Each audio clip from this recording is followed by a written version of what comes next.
I think they learned a lot from the Season of the Dragons, right? Where it's like, wait, Yeah. you're telling me that we can keep players excited by literally releasing like a tiny patch every 2 weeks? Holy shit, right? Yeah. Like, this is insane. You know, Grouch is like massive brain just expanding, right? As he realizes this, he's about to put this together. Because, so yeah, and look, we're obviously laughing and joking there, but it's true, right? Was Seasons of the Dragons actually good content? No, it wasn't. It was literally old content rehashed with some like random semi-grindy achievements attached to it and a legendary at the end. And it turns out, yeah, that's enough to keep players excited with the game, right? Like the player base, as you know, as Lara just pointed out there, has grown, has doubled over the past 3 years or something like that. And with a literal 1 year content drought essentially in it. And the player base still went up and people got excited. And that's because hype and momentum are really, really key in doing this. And I think that's exactly why they talked about the expansion this early and why they talked about these player numbers and the sales figures, because they want to give players confidence, right? They want to rebuild player trust that they've lost over the kind of like the past few years, I think it would be fair to say. And they want to make sure that, again, that momentum, you're absolutely right. The momentum is there. The energy is there in the community. So players keep logging in and feel like they have a future in the game, right? Players want to be invested in an MMORPG. They want to feel like, oh shit, you know, this is my game. My game's going to keep playing, right? I've made the right choice. Okay, fuck those other shitty games, right? I'm playing this one, right? This is the good one. And it's got a future and that sort of stuff. So yeah, I think the blog post was very intelligently done overall. It's a little bit of meta commentary here, but you know what? That's what you come here for, guys, for the tea time, right? You know, we're philosophers, philosophy time, right? It's good. Boom! We're here. That's right, gamers. Wow. No more We delaying. made it. We did make it. It was a long and arduous road, but we have arrived. And this is one of those rare tea times. I was kind of like hoping that we'd be on time for once. That sure did not happen. Yeah. It's people's fault. It wasn't my We were fault. like sitting here Oh, really? for like hours. Really? Didn't show up. This is where we're going to go, right? Yeah, you know what? I'm going to make a call out here at the beginning. Lara and Brazil distracted me. Okay? We had such a riveting and amazing conversation in the pre-show that what is about to follow is going to pale in comparison. Honestly, it can't be as good as our amazing tea time off the air. Yeah, might as well just shut the show down now and just give up. Pointless to even try and continue. But of course, we're not going to do that. This is a big tea time. It's a rare tea time where we actually have a huge amount of exciting things to talk about in Guild Wars 2. What a time to be alive with Guild Wars 2 Ender Dragons. With a massive post from Grouch and the other studio leads at ArenaNet. And we even got some balance changes. And there's PvP stuff. And there was Fractal stuff as well. I mean, it's honestly too much. There's too much going on here. And, of course, to help me figure out what the hell's going on and discuss these complex and exciting issues, we have Lara and Brazil. Welcome to the show, everyone. Yes. Thanks for having me again. I'm very glad to be back. Boom. And I keep being on these like special episodes when there's like so much stuff to talk about. Yeah. Like, it's great. Exactly. No, I'm actually quite excited. Boom. Quite excited to talk about all the stuff that's happened because honestly, I feel like it's too much to even fit in one episode. Like, they just keep dropping all these bombs. Yeah. Fortunately, we have infinite time, so we're going to be actually streaming for 12 hours now while we talk through all of this stuff. So buckle up, everyone. Oh, God. Hope you have some water to stay hydrated. 10-hour tea time is now incoming, so prepare for that. But anyway, let's just get right into it, to be honest. And I think that we might just want to go ahead and kind of talk about the roadmap stuff first, almost in chronological order of what's going to be happening. And I think the first big thing, and maybe actually one of the biggest things to talk about, is the return of Season 1 to Guild Wars 2. Living World Season 1. Living Story Season 1. And this to me is really interesting because I think the veteran perspective is a little bit different on this to maybe relatively newer players or players who haven't played the game for that long or even missed Season 1. Because think about it. Most of the people in the game today won't have played Season 1. Right? Because if you think about it, not that many people will have played Season 1 because it didn't exist for very long and it was ages ago, right? So for a lot of players' perspectives, Season 1 is essentially going to be new content. It is actually the same as new content because The big concern that people are raising about this is that it looks like we aren't going to be getting any new kind of Ender Dragons, new Cantha content, Living Story Season 6, until a fair bit later in the year. But Season 1 actually is new content for a lot of players. And they've definitely hinted that it's not going to be the same. It's not, and I definitely want to let Brazil speak on this because I think he's going to have some interesting takes on what Season 1 was. I think he's got some opinions on some parts of it, the fixing signpost element of it. But Season 1 was obviously a little bit scuffed compared to the normal standard of content that we have today. But we actually have confirmed, this is super exciting, that Season 1 is going to come packaged with a strike mission that's going to have a challenge mode. So it's very clear that we aren't going to be getting a copy-paste from the original game, right? They're obviously reducing it and adding some more things to it, and hopefully transforming it in a significant way, packaging it into these little 5 mini episodes that are going to be releasing kind of over the next 6 months or so. So yeah, very exciting stuff. I'm actually really happy they're doing it, and I don't want to go on too much longer. We can get into this there as well. I think that's enough to go on for a start, but I want to hand it over to Brazil actually to give us some takes on Season 1, right? Maybe, tell us a historical recollection of your experiences with Season 1 as well, and then talk about that a bit. Go. I know my mic's muted. I just wanted, but Teapot never fucking said anything, so it doesn't matter. I just wanted to get him this morning, but yeah, the best part about Season 1 was definitely the signpost episode. It was, for those of you who weren't around, the best summary of everything that I could possibly give you is that there was some honestly really cool, really quality stuff broken up into small kind of one-off instances where you would go into like Bram's home, like Cragstead, his own little village with all of his guys and girls, and you would go save them all, and the people were in there setting shit on fire and all this stuff, and it was cool.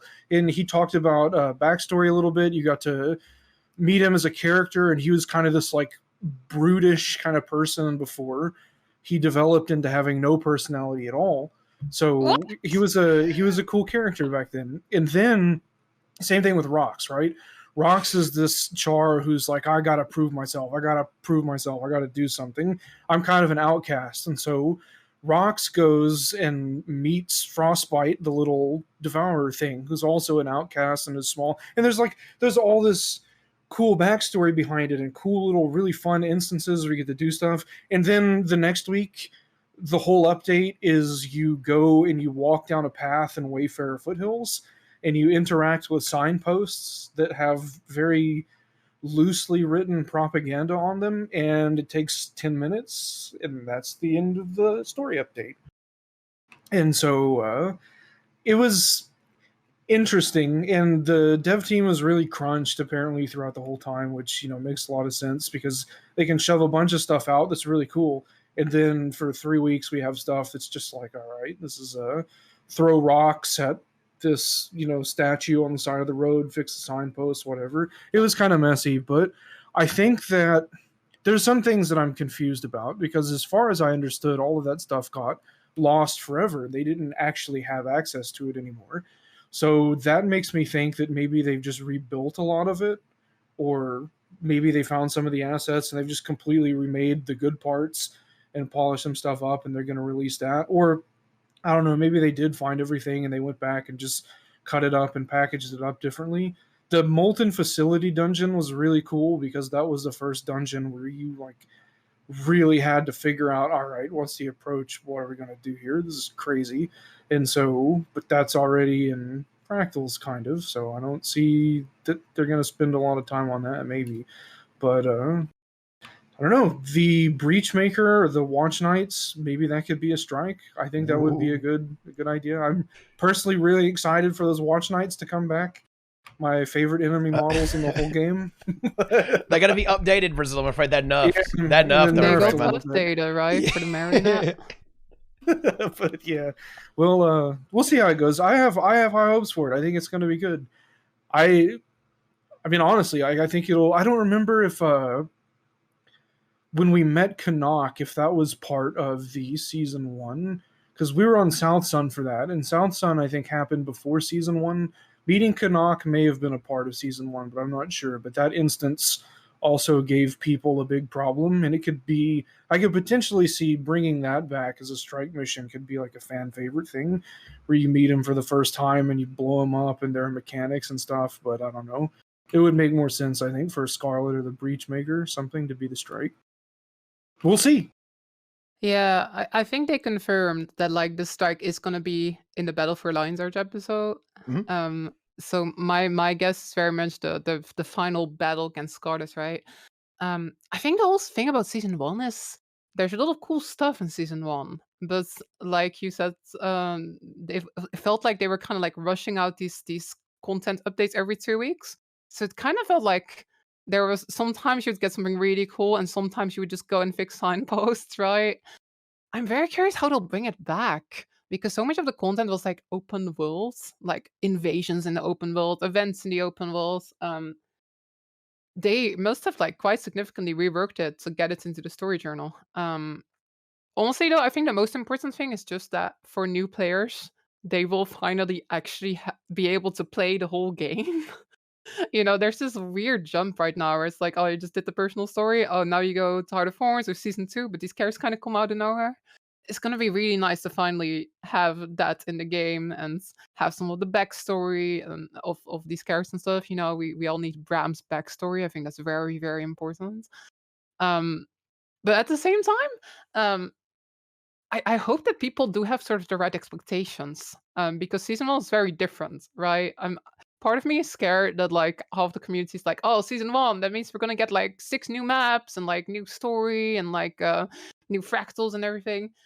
It's not quite the same. It was very, very different. But hey, there's gonna be a strike in there, right? Very excited about that one. Hell I think yeah. the most important thing though, is just having that bridge. And I think that's gonna be so good for the game. And like you said, for most people, it's kind of brand new content. And even though for those of us who played it, like it's like so many years ago that I've pretty much forgotten all about it anyway. And even then, because it was like this temporary nature, right? Like content would come into the game and then go away again, like 2 or 4 weeks later. I missed like a bunch of stuff in season 1 just because I would be busy that week. So actually, like seeing the full story make sense of the game seems really nice. Mhm. To me, though, the really nice thing about this is I'm kind of reminded of like Heart of Thorns. When Heart of Thorns came out, and then they were gonna do season 3 after Heart of Thorns, but there was like a gap. It's like Heart of Thorns came out, and then I think it was something like 9 or 10 months until season 3 came out. And they were releasing like raid releases in between, but a lot of people were kind of like sad that season 3 took a while to get started. What this feels like to me is basically that they're working on more canvas story, more canvas maps, but it's still, a little while away. And season 1 just seems like the perfect thing to just tie this over during those months in between. And they're going fast as well. They're not just like going like, hey, we're releasing one of these episodes every 3 months. No, like the first one is like a month from now. And then the next one, I believe, is like 1.5 months after or something. So while these episodes might not be as big as the story episodes that we're all used to, they're coming in really fast. So I think that also kind of makes up for it a little bit. Gotta admit though, the thing that I'm really excited about is like the new stuff. More It's not Canva. Bram. Also Bram. Yes, You a more Bram fan? I'm I kind am of a a Bram Bram fan. fan. This is I gotta admit, I'm not actually a Bram fan, but because everyone hates so much on Bram, I feel bad for him. So I've taken it upon me to be the one Bram fan in the community. Bram is a fantastic character, and all of you are wrong. Wow. He Hashtag certainly Bram looks gang. better in the last instance, but Yeah. it's With it's he's derailed. got the beard going, right? Yeah, he's Mustache? kind of cute. Yeah. Yeah. I've ruined it. Sorry, You haven't ruined it. What? I completely derailed you. No, this is a very important topic. Like, finally, more people might appreciate Bram, Finally, knowing his backstory. Do you know how people Nobody could cares have about appreciated Bram. Bram if he died at the end of Icebridge Yeah. Saga? Okay. Everyone keeps saying this, but then we never would have seen his like sick new appearance in the expansion. So you know what? I'm very glad he survives. That is true, actually. Yeah, that is true. We would not. We only have Beard Bram because of End of Dragons. We would not have access to that otherwise. You know what's up. But yeah. I was very sad he wasn't in the expansion more, to be quite honest. I want more Bram in End of Dragons. I think that, you bring up a very good point though about like how much stuff is actually happening, because when you look at the roadmap that got posted, it really is pretty packed. Because it's not just season 1. We've also got balance patches. We have one coming this Tuesday, actually, for PvP and World vs. World, and a few PvE things thrown there as well. They're changing fractals a little bit with, specifically fractals, but every part of the game, I guess, with the exposed change. We have the season 1 stuff. We have the World vs. World alliances testing coming in there. Then there's going to be season 6 after that, or presumably whatever that's going to be down the line. There's actually a lot going on. Then you've got the festivals thrown in there too. Yeah, we have the Strike CMs as well. How could I possibly forget that? That's coming into play. So, we actually have a pretty packed 6 months or so, right? From now until, whatever's coming next after that, and the next roadmap thing that's popping up. There's a lot going on. And then you also have the Steam release, which is not content as such, but in a way, if you're perhaps a more... how should I put it? More like, I guess, engaged community member than it actually is content, because you're going to have it's going to be a massive surge of new players coming into the game, which is in itself an exciting thing, right? Game modes can get more populated. For example, we can be answering questions like, be there at Queensdale, like saying, hello, new player, number 1 million, how are you guys doing? Right, just like greeting everyone as they come into the game. There's a lot going on.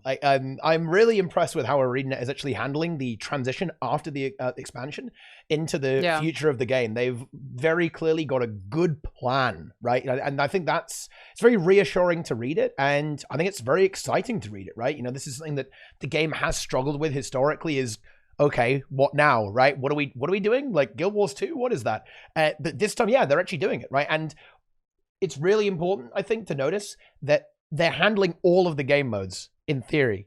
In theory, guys, okay, let's see how well that ages. But, it's not just story content that we're looking at here, right? They're also looking at PvP. They're also looking at World versus World, right? They're going to be handling hardcore PvE, right, with the strike mission sims. They already have another confirmed strike mission coming with season 1, right? So on paper, everything looks really, really good, right? The World vs. World beta tests are coming up as well. We're moving to alliances, right? They're going to throw a bunch of players in there with Steam. This seems like a bit of a perfect storm coming out from ArenaNet with the approach they're taking for the future, which is really, really fun. Okay, 2022. Okay, I've got to stick with this. I said it, 2022, year of Guild Wars 2, gamers. Okay, you better believe it. So, it's on its way. It's not sussy, right? It's 100%. ArenaNet is going to nail it, going to smash it this time. Easy peasy. And we're going to get to repair some signs. You know what? And you know what I find, like, I don't want to jump ahead too much. But just the fact that we know there's going to be another expansion, I think that's so good for the community. Just like, knowing that they're not going into maintenance mode anytime soon, knowing that they're like actually like, we already kind of knew this because they were doing DirectX 11, they were doing like world restructuring and everything, but just that confirmation that it's going to happen. Who knows, maybe it's going to be 2025, 2026 or something, but just knowing that that's going to be a thing. It's a very good time to be a Guild 2 fan, I think. Just like you said, it feels like they've got a plan. It feels like they pretty much went like, yo, we got End of Dragons. Your numbers looking really good. They mentioned something like they doubled their player count since like 3 years ago or something like that. And EOD has already outsold Path of Fire or something they mentioned. Mm-hmm. It feels like they're just keeping the momentum going. And that's pretty awesome because we've had like moments where Heart of Thorns would come out and then we would kind of get into like a drought period. To me, it kind of feels like they pretty much went like, you know what? We need to have something ready to go like after the expansion comes out, and they've just like very meticulously placed something like every couple of weeks. And I think that's so smart. Just spread the stuff out, tide us over until we get to season 6 or whatever it is, and then expansion on the horizon. I'm very, very happy. I think this was probably the most exciting blog post they have done like straight up ever. This is yes. I was very much enjoying reading it. I think they learned a lot from the Season of the Dragons, right? Where it's like, wait, you're telling me that we can keep players excited by literally releasing like a tiny patch every 2 weeks? Holy shit, right? Like, this is insane. Grouch is like massive brain just expanding, right? As he realizes this, he's about to put this together. They and look, we're obviously laughing and joking there, but it's true, right? Was Seasons of the Dragons actually good content? No, it wasn't. It was literally old content rehashed with some like random semi-grindy achievements attached to it and a legendary at the end. And it turns out, yeah, that's enough to keep players excited with the game, right? Like the player base, as you know, as Lara's pointed out there, has grown, has doubled over the past 3 years or something like that. And with a literal 1 year content drought essentially in it. And the player base still went up and people got excited. And that's because hype and momentum are really, really key in doing this. And I think that's exactly why they talked about the expansion this early and why they talked about these player numbers and the sales figures, because they want to give players confidence, right? They want to rebuild player trust that they've lost over the kind of like the past few years, I think would be fair to say. And they want to make sure that, again, that momentum, you're absolutely right. The momentum is there. The energy is there in the community. So players keep logging in and feel like they have a future in the game, right? Players want to be invested. In an MMORPG, they want to feel like, oh shit, you know, this is my game. My game's going to keep playing, right? I've made the right choice. Okay, fuck those other shitty games, right? I'm playing this one, right? This is the good one. And it's got a future and that sort of stuff. So yeah, I think the blog post was very intelligently done overall. It's a little bit of meta commentary here, but you know what? That's what you come here for, guys, for the tea time, right? You know, we're philosophers, philosophy time, right? It's good. Yeah, it's one of those hard things too, where, you know, speaking of philosophy, if you are a rational individual, it's very difficult to argue with them giving you more or less hard numbers about some of the stuff, yeah? Like, the player base has doubled. It's outsold Path of Fire, all of this stuff. Here are actual dates. Because you can go on Reddit and say, yeah, like, we don't get anything, ArenaNet is lying, but I mean, really, are they? Can you demonstrate that? So I think that's fun. I think that's, you know, going to give the people, the haters out there, they're going to have to get even angrier and flame even harder, and they're going to be more entertaining for the enjoyers to interact with. And so, you know, all of you out there who are mad about the game, you know, being in a good state going forward, please continue to make posts because we need you to engage with. Yeah, I can't ever remember them ever doing anything like this. And the last time I can remember them saying, like, we're going to do something big, guys, we promise, it was like precursor crafting, and Colin talking about that back in like 2014, and it kind of happened. But I think the difference between then and now is that they have established a track record. They're communicating very clearly, very directly. And then, I guess, should I mention the post that they put up like last night or the night before, where they mentioned it was about the balance. They're like, oh yeah, we nerfed Catalyst too hard. We're going to tune it back a little bit. Which I don't think they've ever responded to something that fast a single time. I can't ever remember them responding to something or correcting something, let alone like just taking accountability for it, saying like, oh yeah, guys, we messed up. The Catalyst nerf was a little too much. Now we're going to fix it. And also we're going to fix it in like a week. That was fucking crazy. But yeah, I mean, it's big. I think they have people at the studio. They're going to push. I mean, I don't know. I don't fucking know what I had to say. I'm really excited about it. You all kind of hit it pretty good, but I think the game's going to be strong going forward. I'm excited to have Season 1 back. And I think timing everything, yeah, it's going to keep people really invested into it. It's going to keep people, you know, the fucking legendary trinket kept people engaged. And so, yeah. And they've got this like set of key deliverables, right? And then if they keep delivering on these things, and well, presumably they put dates on it, so they're obviously very confident that this is happening here. This is going to happen now, right? This is where it is, right?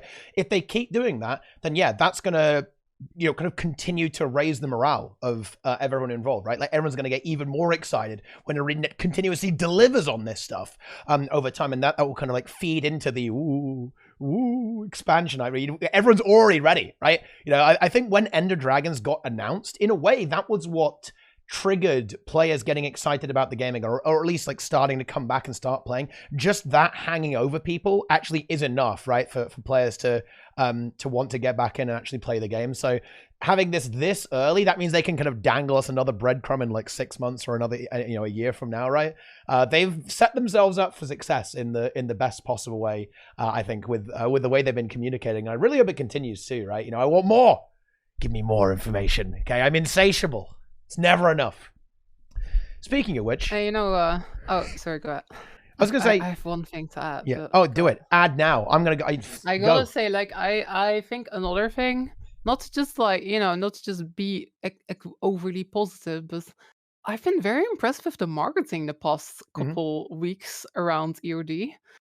They've been like sponsoring a bunch of like big creators, big streamers and stuff.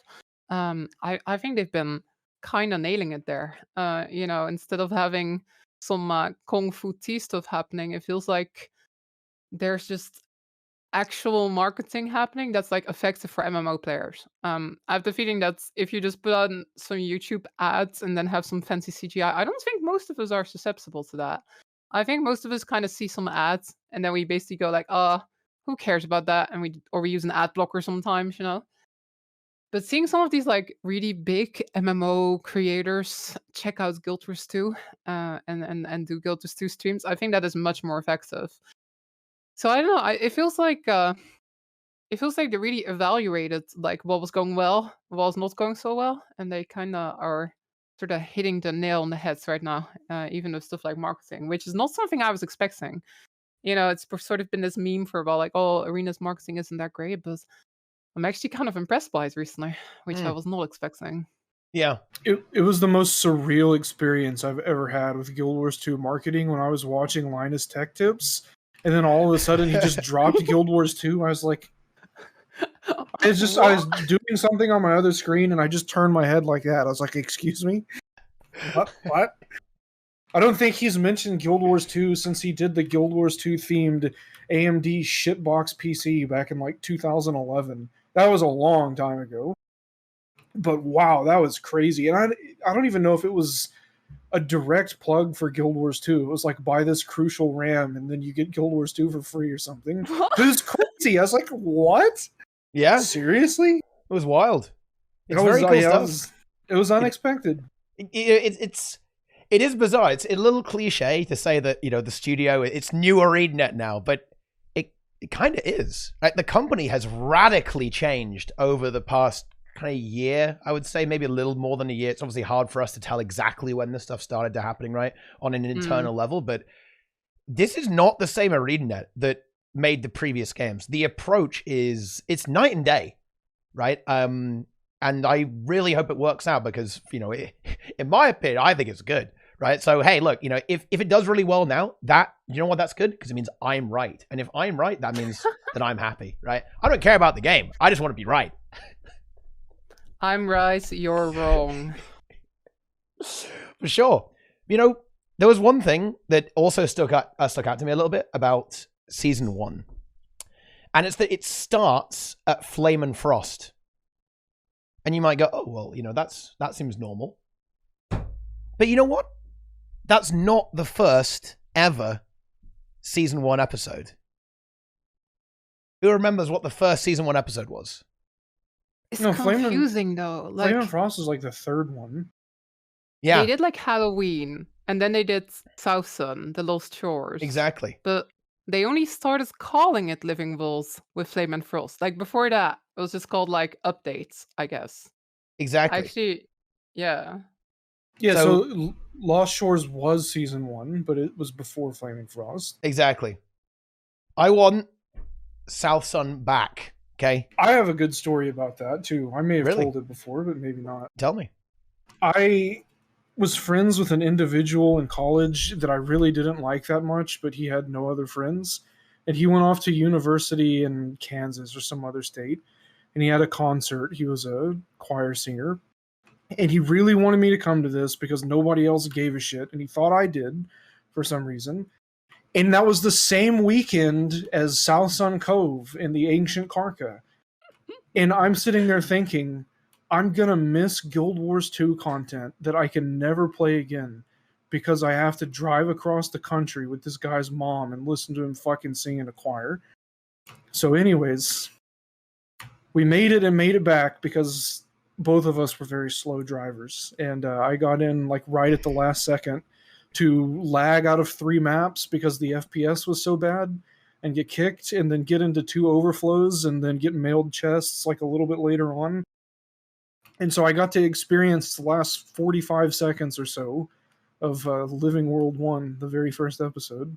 Yeah. But and then there were people in the guild also. There was a guy that figured out how to get multiple chests by going into multiple overflows. He had like 50 precursors that he got within the span of like 10 minutes because he exploited so fucking hard. But it was wild.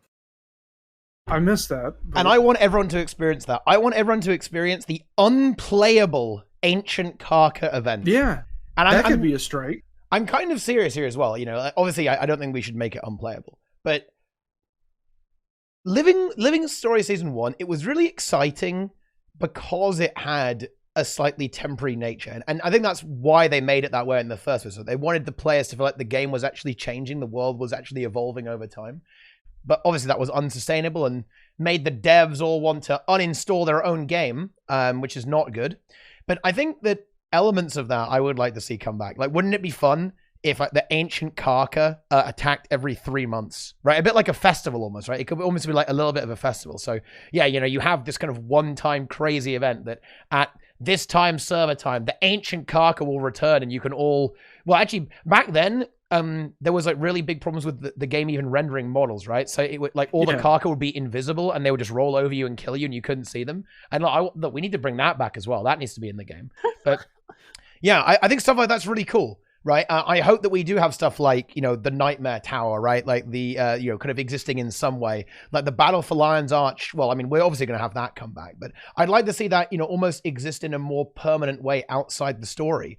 This is a bit of a wild, this might be too much work. I don't know how hard it is for them to make this kind of tech, but imagine if all of these kind of key, kind of like combat oriented season 1 things were made into something a bit like Dragonstorm, right? So you can go and fight the Ancient Karka. You can do the Ancient Karka meta event in a Dragonstorm thing. You can do the, you know, the Tower of Nightmares, because it was a meta event back then. It was a bit of a weird meta event, but it was a meta event if I'm not mistaken, actually. Yeah. You would like you would go into the tower and then things would happen, you would do stuff. And then you had the same thing with Battle for Lion's Arch. Again, you had this, that was a weird meta event, right? Because you would do the defense thing and run around fixing everything. Then the Watch Knights would appear. Then if you beat the Watch Knights, then you would go and fight Scarlet on the Breachmaker. And if you failed at any of those steps, you would just fail completely. Like the game was no mercy, actually. The game took no prisoners, gamers. But yeah, if all of this came back, that would be amazing. Imagine if we get that. And yes, spoilers for everyone here. If you haven't played season 1, yeah, you just know the whole plot now. Unlucky, right? You've been spoiled, destroyed. Wait, Scarlet dies at the end. Ooh. What? I'm upset. I've been spoiled. Well, if she's getting pulled from the mists by my Trin, then yeah, it would be. She would necessarily have to have died. I gotta agree though. Like, I'm so curious about how they will do this, and if they will even do it. Because like season 1, you know, a lot of it was told in open world instead of in instances. There were a lot of these sort of temporary metas, right? Stuff like Lion's Arch sort of became this Warzone Lion's Arch with all these events happening. There were like also these clockwork invasions where like every hour or so, one of the maps would get attacked and there would be like clockwork enemies all over it. I don't really know how they would necessarily do that. Maybe something Dragonstorm-like? I could honestly see it just being story instances, where they just sort of like represent that stuff happening in a story instance. I would love to see it come back though. Like, the Marionette was honestly the highlight for me, which is back now. And considering they brought the Marionette back, maybe that means they can bring the other stuff back too? Hell yeah. It's so curious to me because like they've got like this technology now where they can sort of do stuff in open worlds. Like they can tell story in open world now with like basically instant stuff on your screen. I could see them using that a lot. But these big metas, big events that would happen, stuff like the Tower of Nightmares. I'm very curious to see how they would implement that, and they haven't really talked about it much. I feel like it could go either way. Regardless, though, I think personally the most important stuff is just having sort of the story, because that's the thing that's been missing. But of course, I would like to see all these events happen as well, because they were kind of exciting, and they've been gone for years and years now. Probably would need a bit of a rework though, considering the balance shifts that have happened over the years. But who knows? Maybe they'll do it. Yeah, I think they did that. I think that Marionette was a bit of a test run, right? They did that a little bit. I think they Right. buffed it up a lot because obviously everyone does way more damage now, and just the game has just changed. They did change the balance of MightyTeapot a little bit, and I think the issue with MightyTeapot is that the event design is a bit weird and the rewards weren't that good because MightyTeapot didn't do super well. But I don't think that was actually because people didn't like the event. I think it was because it just doesn't really. It's not really worth the risk of failing, right? Because if you do it first try, MightyTeapot's actually really good gold per hour. Or at least it's like better than a lot of other things, right? You get 2 gold and a bunch of sprockets. It's actually quite good. The problem is though, is that that's not a guaranteed thing at all, right? Like it's very easy to fail. And if even kind of one person messes up, it can potentially completely screw you over, right? And the entire event just goes to shit, which obviously isn't maybe not the most fun event design in the universe. But yeah, that's obviously a bit of a problem. So that was the issue with it. But I think just the reward isn't big enough for the risk, right? Like players are going to go do something else. They're going to get the achievements, right? And then they'll go do something else. So I think it really needs to be careful there because I think that's just something with slightly old school MMO design, right? If you go back and play older games, you know, this is definitely true in WoW Classic, by the way. Like there are a few things and actually in Guild Wars 1 too, where if you make one mistake, you just instantly die and boom, you're gone, right?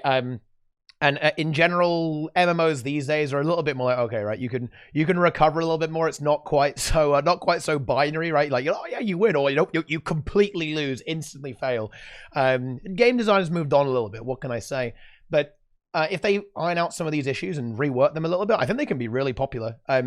Because I mean, why not, right? Why not add more meta events to the game, right? I think meta events are a really core part of Guild Wars 2, the Guild Wars 2 experience. You have this kind of like open world thing, and obviously they can't put old Lion's Arch back on the map, but they could definitely add it in an instance, right? Because I mean, hey, look, players prefer it anyway, even when it's on fire. You know how they do that? How do they do it? Ready? Gym store pass. Gym store pass to old Lion's Arch. I'd buy it. I I'm not would even. pay I for would. that. I would instantly buy it. I would. Oh, you like the VIP passes? Yeah. I wonder if they. I thought like they would do Mistlock that. Sanctuary, but Lion's Arch. I would. Yeah. I wouldn't. I see. There would be no hesitation. Yeah. It would be the I'm same. sure they're thinking about this though, like, oh wait, maybe the population of real Lion's Arch will drop, and then new players will think the game is dead because everyone's in the old Lion's Arch pause or something. I wonder if there's a reason why they wouldn't, because I feel like so many people have suggested that over the years that they definitely are aware that that's the thing we want. And, Well, they I said wonder if that there's they. like some reason, They said that they lost Lion's Arch. That old Lion's Arch, that the assets were just gone. I think It's in the game, right? Like I in certain think- story instances, you get to Yes. see old Lion's Arch, right? Tybalt's like the story instance where you meet Tybalt for the first time. I think that's the destroyed Lion's Arch, but it doesn't have all the like fire and particle effects happening. But there's some version of old Lion's Arch that is still in the game 100%. But saying that they lost it, that feels like one of those things where Menzies is actually pronounced Mingus, everyone. That feels like one of those things where there is just clearly some kind of a disconnect between who the forum posting devs are and who the devs that like do other stuff are. It's just like, I don't know if you actually lost it. Maybe it's somewhere and it's not optimized for the game in the current state, like Super Adventure Box was for a while. So I don't know, but I don't know. And then there's still stuff around like a raw story mode, which has to run on some kind of separate engine than the rest of the game. There's no fucking way that that actually operates the way that the rest of the game does, but that's another thing. I don't know. I want old Lion's Arch back so bad. They could even as part of season 1, we destroy New Lion's Arch. The Watch Knights come, destroy New Lion's Arch, and then they rebuild it to Old Lion's Arch. Wouldn't that would be great? Timeline. Yeah. No, I guess the thing is though, like, I saw a lot of people being like, "Oh, season 1's coming back. Does that mean Old Lion's Arch is coming back?" I don't necessarily expect that. I do expect though like the battle of Lion's Arch, right? Like when they were like sieging it and everything was on fire and like there were Watch Knights everywhere and stuff. Imagine though, like you have like a meta achievement for all of season 1, and if you finish like all the achievements, then you get a pass to go to Old Lion's Arch. That would like blow my mind if they did something like that. Well, Not expecting it though. Not expecting it. Damn, No. what if it's like Arborstone where there's a mastery system and you Oh. slowly unlock the masteries and then you rebuild old Lion's Arch instead of new Lion's Arch, and it's just like in your game alone. You can see the old stuff, but everyone else sees the shitty new buildings. Guild Wars 2 Classic. No. Season 1 is going to be free though, so they might not go super hard on the monetization, right? Like just to de-meme a little bit. It's just going to be here it is, play the game, enjoy. I could definitely see them doing like an old Lion's Arch pass though. I think that would definitely sell. People definitely prefer it. But I don't think it would be like the whole map. It would just be like a little VIP area. Because I think they don't want to suck too many players out of the maps, to be honest. And I think that's another reason why they might go a little easy on making these kind of Dragonstorm style things, because that does remove players from the open world, and that's one of the big downsides. A lot of people were saying this about Dragon's End, right? Make Dragon's End an instance map. And I was like, ooh, you've got to be careful with that. Like, I think Arena need to be really careful, because one of the big selling points of Guild Wars 2 is this massively multiplayer open world experience that it has to offer. And if you say, well, you know what? You can just make your own map anytime you like, and it's completely private and you can just go there with your guild. Well, that's nice. It gives you an extra option to do that, and it means that you can play with whoever you want to play with, right? And and customize your experience a little bit. But on the other hand, you are taking players out of the world, and you're just going to sit them in private instances. And if you could imagine a world where you have so many of these that players just never go in the open world ever again, right? All they do is run around in private instances, which is it's a bit tricky. So I think Arena needs to be careful about how they re-implement some of this stuff. I think some of it is good to have, but they need to do it in moderation with the amount of instancing they actually add, because it's Guild Wars 2. It's open world. Welcome back to Guild Wars 1, everybody. Yeah, I mean, if that would essentially be Guild Wars 1, right? It would be exactly like that, which some players would like. I know there's a lot of Guild Wars 1 fans, Guild Wars 1 enjoyers, who say that Guild Wars 2 is a bad game. It's like Doombox. I think that this is why Guild Wars 2 doesn't have player housing. I think that this instance thing is the reason why. I think that they're scared of getting this World of Warcraft garrisons situation where everyone just hangs out in their house and nobody hangs out with each other. I think that's why we haven't seen housing. Really? Yeah. I mean, it could be a next expansion thing, but if you make your house too good, everyone's just going to hang out in their house. I think player housing is almost guaranteed in the next... You think so? It blows my mind they didn't add player housing. It feels like such a Guild Wars 2 feature, doesn't it? It does. Something that Guild Wars 2 players would really like. So it blows my mind they haven't done it yet, which is why I think that that's the reason they haven't done it yet. Because they want to blow your mind. Maybe. By not adding features to the game. That's kind of going into expansion 4 territory though. Do you think they would add that as their expansion 4 big feature? I know. I feel like it would definitely sell, but I'm not sure if once again it would just drain the cities from their players because everyone's just gonna hang out in their house. Here's my prediction. X-Pack 4, they fix guilds and they add player housing. It's like a guild gives you a neighborhood that you get to build a house in. Yo, that would be sick.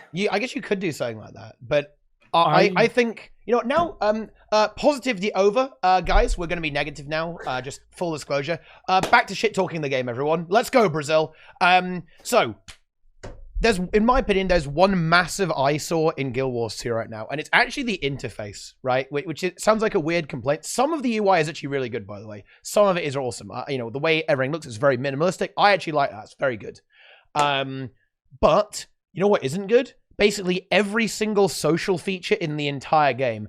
LFG, trash. Guild system, scuffed as all hell, right? Not good. Mail system, also not good. But, that's another thing. Trading post, also a little bit annoying to use. But that's another thing entirely. But yeah, the big thing is social features for me. The LFG, guilds, achievement panel, all that kind of stuff. It's not good. And I think that an expansion would actually be the time to tackle that, funnily enough. I think, that's probably when they have the bandwidth to actually hit the UI with a hammer, because We know that ArenaNet has difficulty with improving the interface and making new interface elements. It's one of the most expensive things they can do, I think, as I understand it. So expansion, fix it. Fix guilds. Okay, they're annoying. They kind of don't serve that much of a purpose either, because guild missions aren't really a thing. A lot of the features are a bit weird. Like guild halls haven't been updated for ages, right? All this kind of stuff. LFG. I mean, look, what is the LFG? If you're a new player and you look at that LFG, you're like, what the fuck? Okay, that is the reality, okay, guys? Like, you're going to be confused and never go there ever again. And also, like, how do you join a guild? What about guild advertisement? Well, you have to spam in map chat to advertise your guild. You just got to be, like, like a door-to-door salesman saying, hello, would you like to buy my product, all right? Here you go. Get in, join our guild. Right? This sort of stuff, it's not good. Guild Wars 2 is really weird in this aspect, in my opinion, because it has the biggest potential to be the most social MMO out there, more or less. Think about it. WoW, Final Fantasy.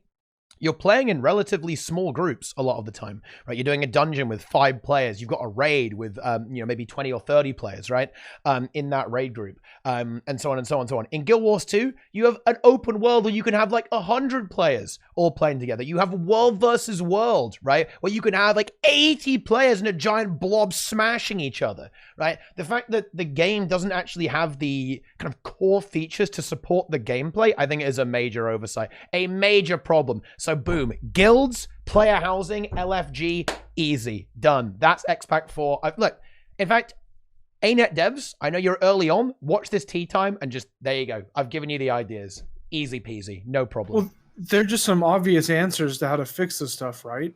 You just fucking open the chat into the API and open guilds into the API. And then all of a sudden, whoa, we have this Discord channel where you can just paste in links to the wiki and it will show up in game and you can just click the chat code or whatever.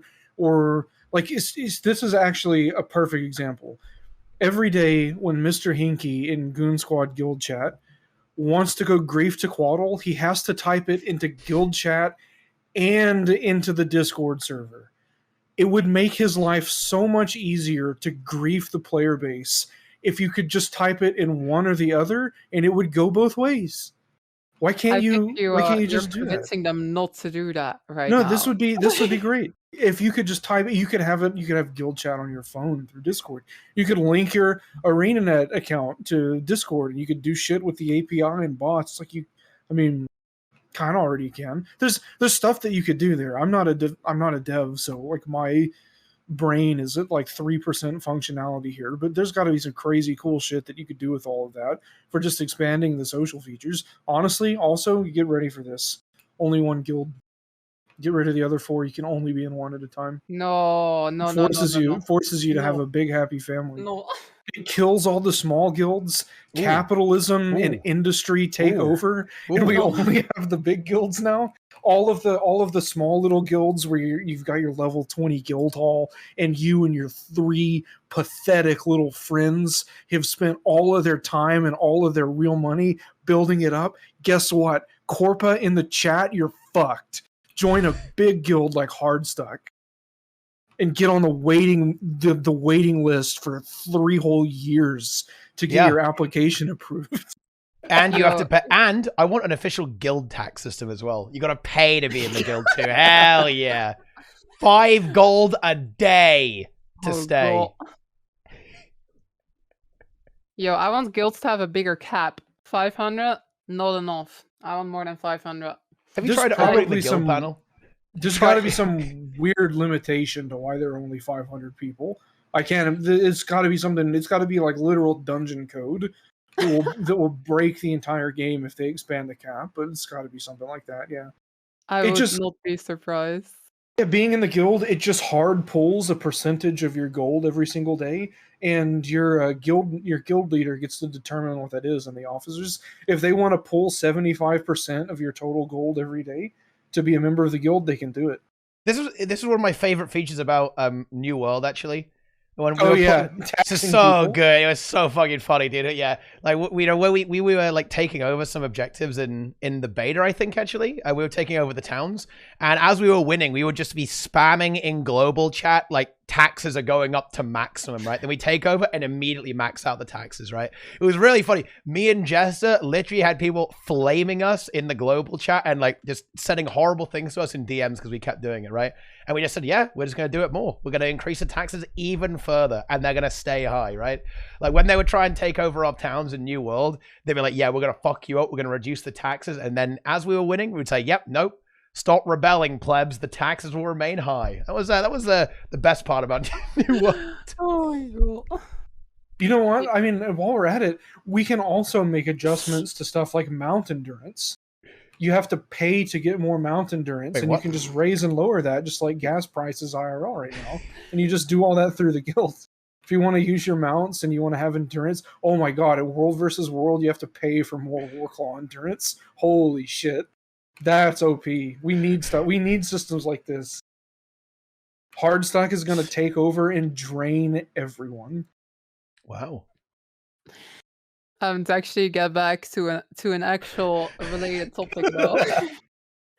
You know what's been really getting on my nerves recently?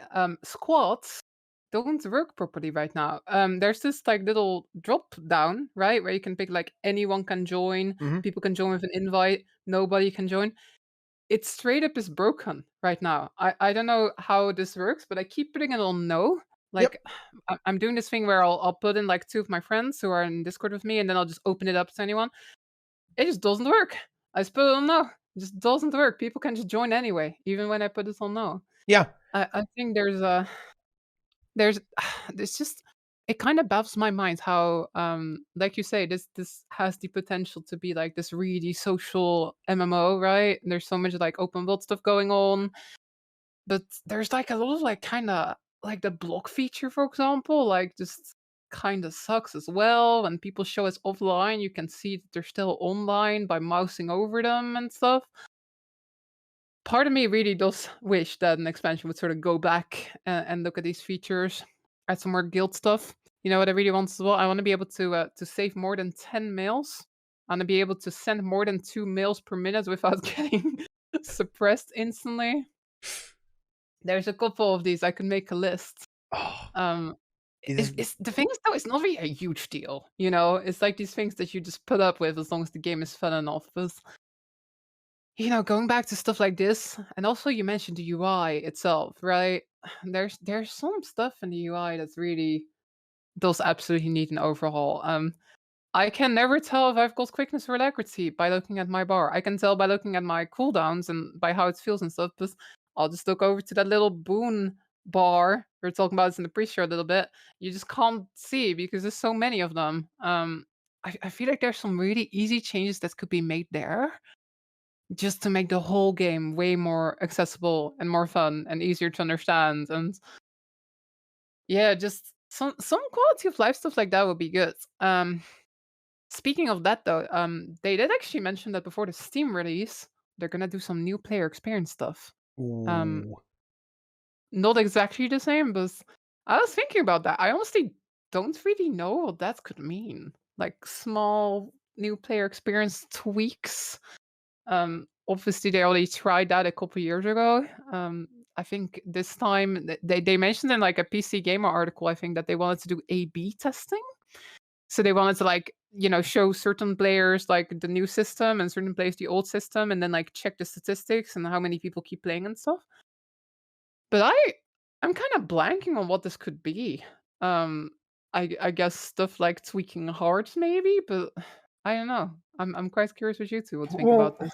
I have an idea. I think as far as the new player experience goes, one thing that they could do would be taking traits and skills, and instead of just leveling them up as you get skill points as you go, you could take them and hide them behind events and NPCs out in the open world. So whenever you want to unlock a new trait for your character, you have to go and do a heart quest. Whenever you want to unlock more skill points, and you have to pay to retrait too. There's an NPC that you have to go to and get a book and pay him to retrait. So if you want a particular weapon skill or a particular trait, you go to Fireheart Rise, you talk to the NPC, and it's going to be bugged for 2 days straight. And you go into Wayfarer Footgills, and it tells you to go straight into Frostgorge Sound when you're level 10. They really need to do a system like this. I think it would just be a really great new player experience overall. Sounds very familiar. I think it would work. I think it would honestly work. I'm getting a sense of deja vu there for some reason. I don't know Yeah. why, but yeah. You know what? I think you basically want Guilds 2 Classic. You know, old lines art, traits unlocks, you know, repair costs. What else can we get back in here? The old trade system. Like, why do we even have the new trade system? Just the old trade system was pretty cool. Stats to traits again, you know? That was pretty good. I did quite like that, actually. So, in terms of what things they could do, I think it could be, well, what happens if at level 1 you have access to Reaper instead of Core Necro? What does that look like? Does that make the player have more fun? What if you can pick any elite spec you want at level 1 instead of having to wait until level 80? Like, what happens if you start and it shoves you towards meta events, right? Like, there's a thing that says, hey, go and do this meta event right now. Like, and it really pushes you into that type of content. What happens if hearts go twice as fast, right? What happens if you level twice as fast, right? Does that more fun? What if the UI looks a little bit different? What if they make the UI bigger? What if there's like a ring that says, hey, click on that, idiot, right? Instead, because this is what a lot of other MMOs do, right? If you, if you go to any modern MMO, right, it'll be like, hey, look at this. This is the interface. Here's how it works. It's funny because I actually tested this just yesterday. Actually, I played. I got excited about the Race to Worlds first in retail World of Warcraft, so I actually played the new player experience in retail WoW, and holy shit, is it different to Guild Wars 2. It is unbelievably curated and streamlined, right? They have like custom dialogue and quests for every different class, like learning how to use different abilities. It explains stuff like crowd control to you really, really efficiently, right? All this stuff, it like walks you through like basic mechanics like inventory, items, all this stuff, and it screams at you as well. It's like, click here it is. It's a giant UI thing that like covers your entire screen until you click on it, right? And it was like, wow, that's interesting. In Guild Wars 2, it's like, yeah, just play the game, right? You know, and look, and you know, obviously this is something that I wouldn't know about, but a lot of players in Guild Wars 2 don't know basic systems, right? A lot of players who are very experienced and have played the game for a long time have 6 different runes. Okay. 1 rune for each of the human gods. Yeah, or they're using green gear, or they're just not using gear at all, right? I've seen instances of players who just don't have trinkets equipped at all, right? They just don't. Why? But what? Because the game doesn't necessarily tell you that, right? You know, it's not inconceivable to me that a player could go through the entire game without ever interacting with this mechanic in a meaningful way, right? And that's interesting, isn't it? So I imagine that the things they're going to do are going to target that sort of thing. Like, what happens to the player experience if the UI is different? What happens if they have elite specs? What happens if they level up faster? What happens if what happens if they make you do a strike in the story? What happens if they make you do a dungeon in the story, actually? For example. Yeah. Like, you know, imagine that we have this test player here, right? What happens if they get to level 20 and their next story step isn't go to the next zone, it's go and do AC, right? Go and do Escalonian Catacombs, right? Instead. It already prompts you to do that a little bit, but it's just not a hard requirement. Yeah. When you level up, it sends you a mail and says, "Oh, go save air in the Ascalonian Catacombs." Yeah, but I mean, what if you had to, right? Because I mean, look, you can skip over. What if you had to do that? What if you could not level up? You could not gain any more experience until you did that. What if that is what hard gated you from level 35 to 36? This is actually there's this fucking account somewhere that like is exposing all of this, and they kind of stopped posting. Maybe they got banned. But they called me out in your stream chat, and they said they were coming for me, and then they didn't do anything anymore. They just disappeared. But maybe I don't know. But anyway, that aside, if you have gear that's equipped, like legendary or ascended stuff, and they reset the game and the stats are all gone, why can't you just have that if you don't have an item equipped? If you don't have an item equipped or you don't have a rune, why can't there just be a pop-up that says, "Hey, you don't have a rune. Hey, you have a level 27 ring and you're level 80. hey, you don't have any trinkets on. Why couldn't they do that? I mean, and hypothetically, they could just bug you and say, hey, your power stat is this high, but randomly you have 50 condition damage. Is this intentional? That gets a little bit more invasive, I guess, but fucking, I don't know. You could definitely say, hey, you've got a rare ring. Here's how you can get an exotic or an ascended one. Right? Here's how you can get the best items in the game. They wouldn't say, oh yeah, get full Berserker Scholar runes and get that food and start blasting the golem, right? They don't have to do that, right? But it could say, hey, you know, this is what you do in the game. You've got to get yourself that exotic and ascended gear. Let's go, right? And it could point you in the direction to go about doing that. I think stuff like that, the little tweaks to nudge players in the right direction, could be what they're looking at doing here, for sure. Yeah. You know what I actually think is another kind of issue they've got, besides, you know, like the teaching players how to use systems. I think players also might need a little bit more direction after hitting 80. Because I know so many people like tried out the game, then like rush to 80, and once they hit 80, they just get overwhelmed by everything that's available, and then they just quit. Part of me thinks they should make like sort of almost like a quest, like a story step that you get once you're 80. That's just like, yo, try out World vs. World, play a PvP match, do a fractal, do a dungeons. Just like introducing people to the stuff that you can do. Because I think there's like I think the game is sort of dropping the ball there. People just hit 80 and then they're just like, oh, I hit max level. Now I don't know what to do. And there's just so much stuff they could interact with. But again, like, if I look at, like, for example, my real life friends that tried this game, they all played till 80 and then they quit and they never actually touch any of these game modes. I think that's something that they could potentially put in some work in as well. You know what's interesting?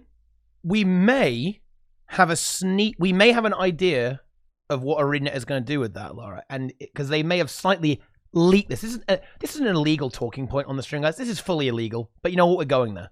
Here in TeaTime, we push the boundaries. We break the rules. I can't remember what stream it was. I believe it was on the new Kaineng map tour.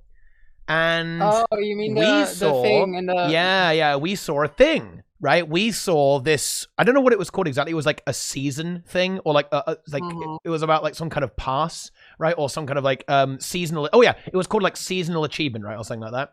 And it was like, okay, what's that? And I was like, well, that could be like almost like monthlies, right?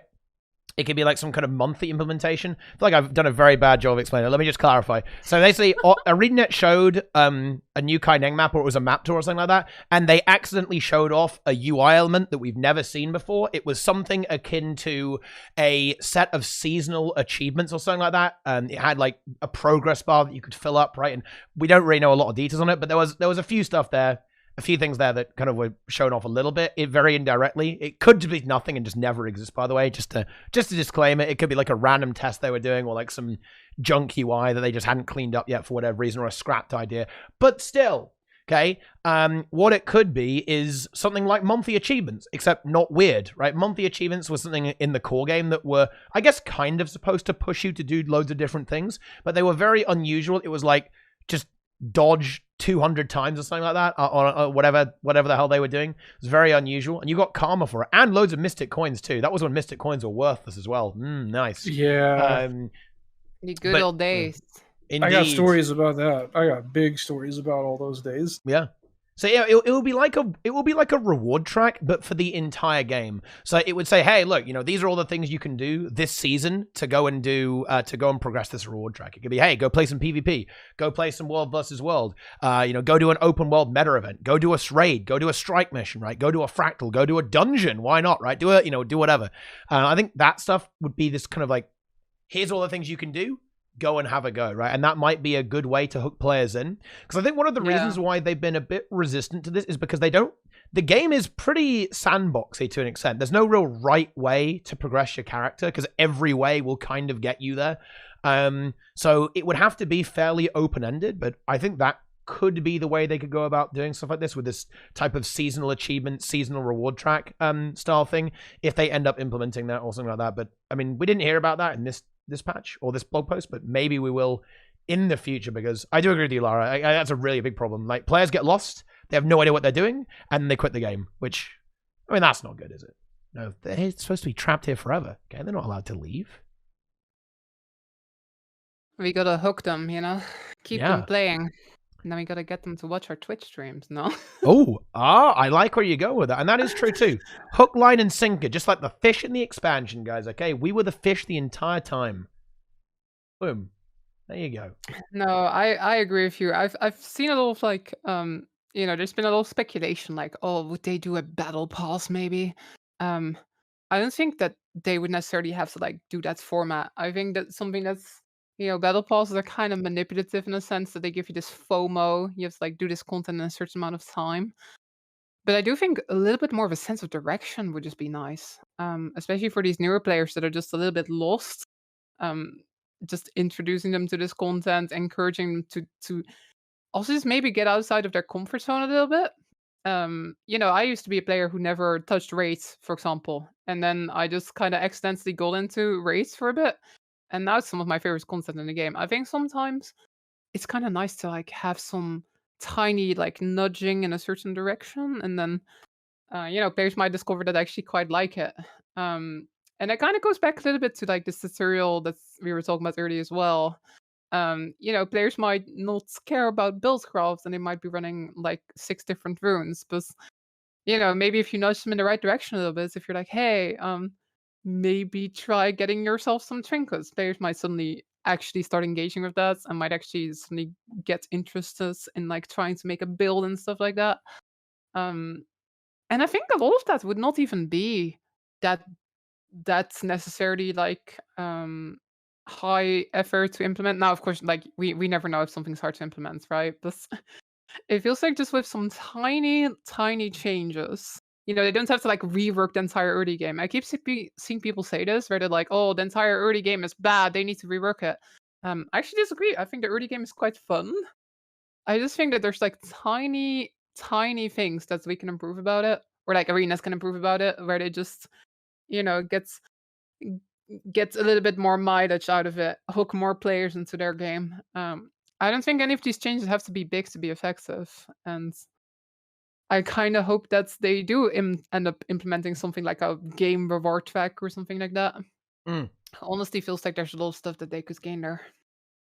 I think the one major change I'd like to see is the endgame PvE systems being introduced in a slightly better way. For example, we have this idea of strike missions now. I think there needs to be a strike mission in the core story. And I guess we kind of have that now with the strike that's going to come with season 1, right? So that will be like right after you do the personal story, you'll go into Living Story season 1 and you'll get a strike mission thrown at you at some point. But I would like to see more of that because if ArenaNet are gonna think how weird this is, right? You're a fresh Guild Wars 2 player, you go, oh boy, I can't wait to play Guild Wars 2, and ArenaNet go, yeah, strike missions, they are our end game. I love strike missions, oh my god, they're so good. And then you're a new player, you play through the personal story, no strike mission. You play through season 1. You have 1 strike mission now. Season 2, no strike mission. Heart of Thorns, no strike mission. Season 3, no strike mission. Path of Fire, no strike mission. Season 4, no strike mission. And you have to go all the way through Icebrood Saga to actually get these strike missions. It's very weird that the kind of main game mode that ArenaNet are going to be focusing on for endgame PvE, you have to play through like 5 sets of the game to even get anywhere near it, right? So I'd like to see that reintroduced over time. Maybe add a strike mission to each expansion. So Mordermoth fight. Oh, it's a strike mission now. Balthazar. Oh, it's a strike mission now. And maybe something in the story as well, like Lazarus. Hey, Lazarus is a strike mission now. That would be kind of cool, right? And so on and so on and so on. I think that type of thing would actually really help players kind of know what the hell's going on as they move through. Yeah, Joko strike mission. That will be fun, actually. Yeah, Joko strike mission. That will be good. Actually, I quite like that they make you do the Cunning Overlook strike for the turtle, because I know so many people who literally never touched any of the strike missions, and they were like, oh, I don't really know if that's the sort of stuff that I like. And I'm seeing so many just beginner groups on LFG now, just being like, yo, we need to do this strike to get this turtle. Let's just try. And some of these groups they might take like 40 minutes because they're new to it, they haven't done content like that before. But I've seen it, some of people sort of like suddenly get interested and suddenly be like, oh, hey, these strike missions actually seem pretty cool. What about those raids you're talking about? I think it's so smart that they just made you do like a 1 strike mission to get that turtle. I know some people actually disagree with that. They're like, oh, I don't want to do strike missions to get my turtle. But again, I think sometimes it's kind of nice to just, of course, you don't want to like lock something behind, like, oh, you have to kill Doomsiem to get your turtle. But the nice thing about Kaineng is also that it's very doable if you're like a new group. There's no rage timer, there's no DPS checks. As long as you just like practice the mechanics of it, but you can do it.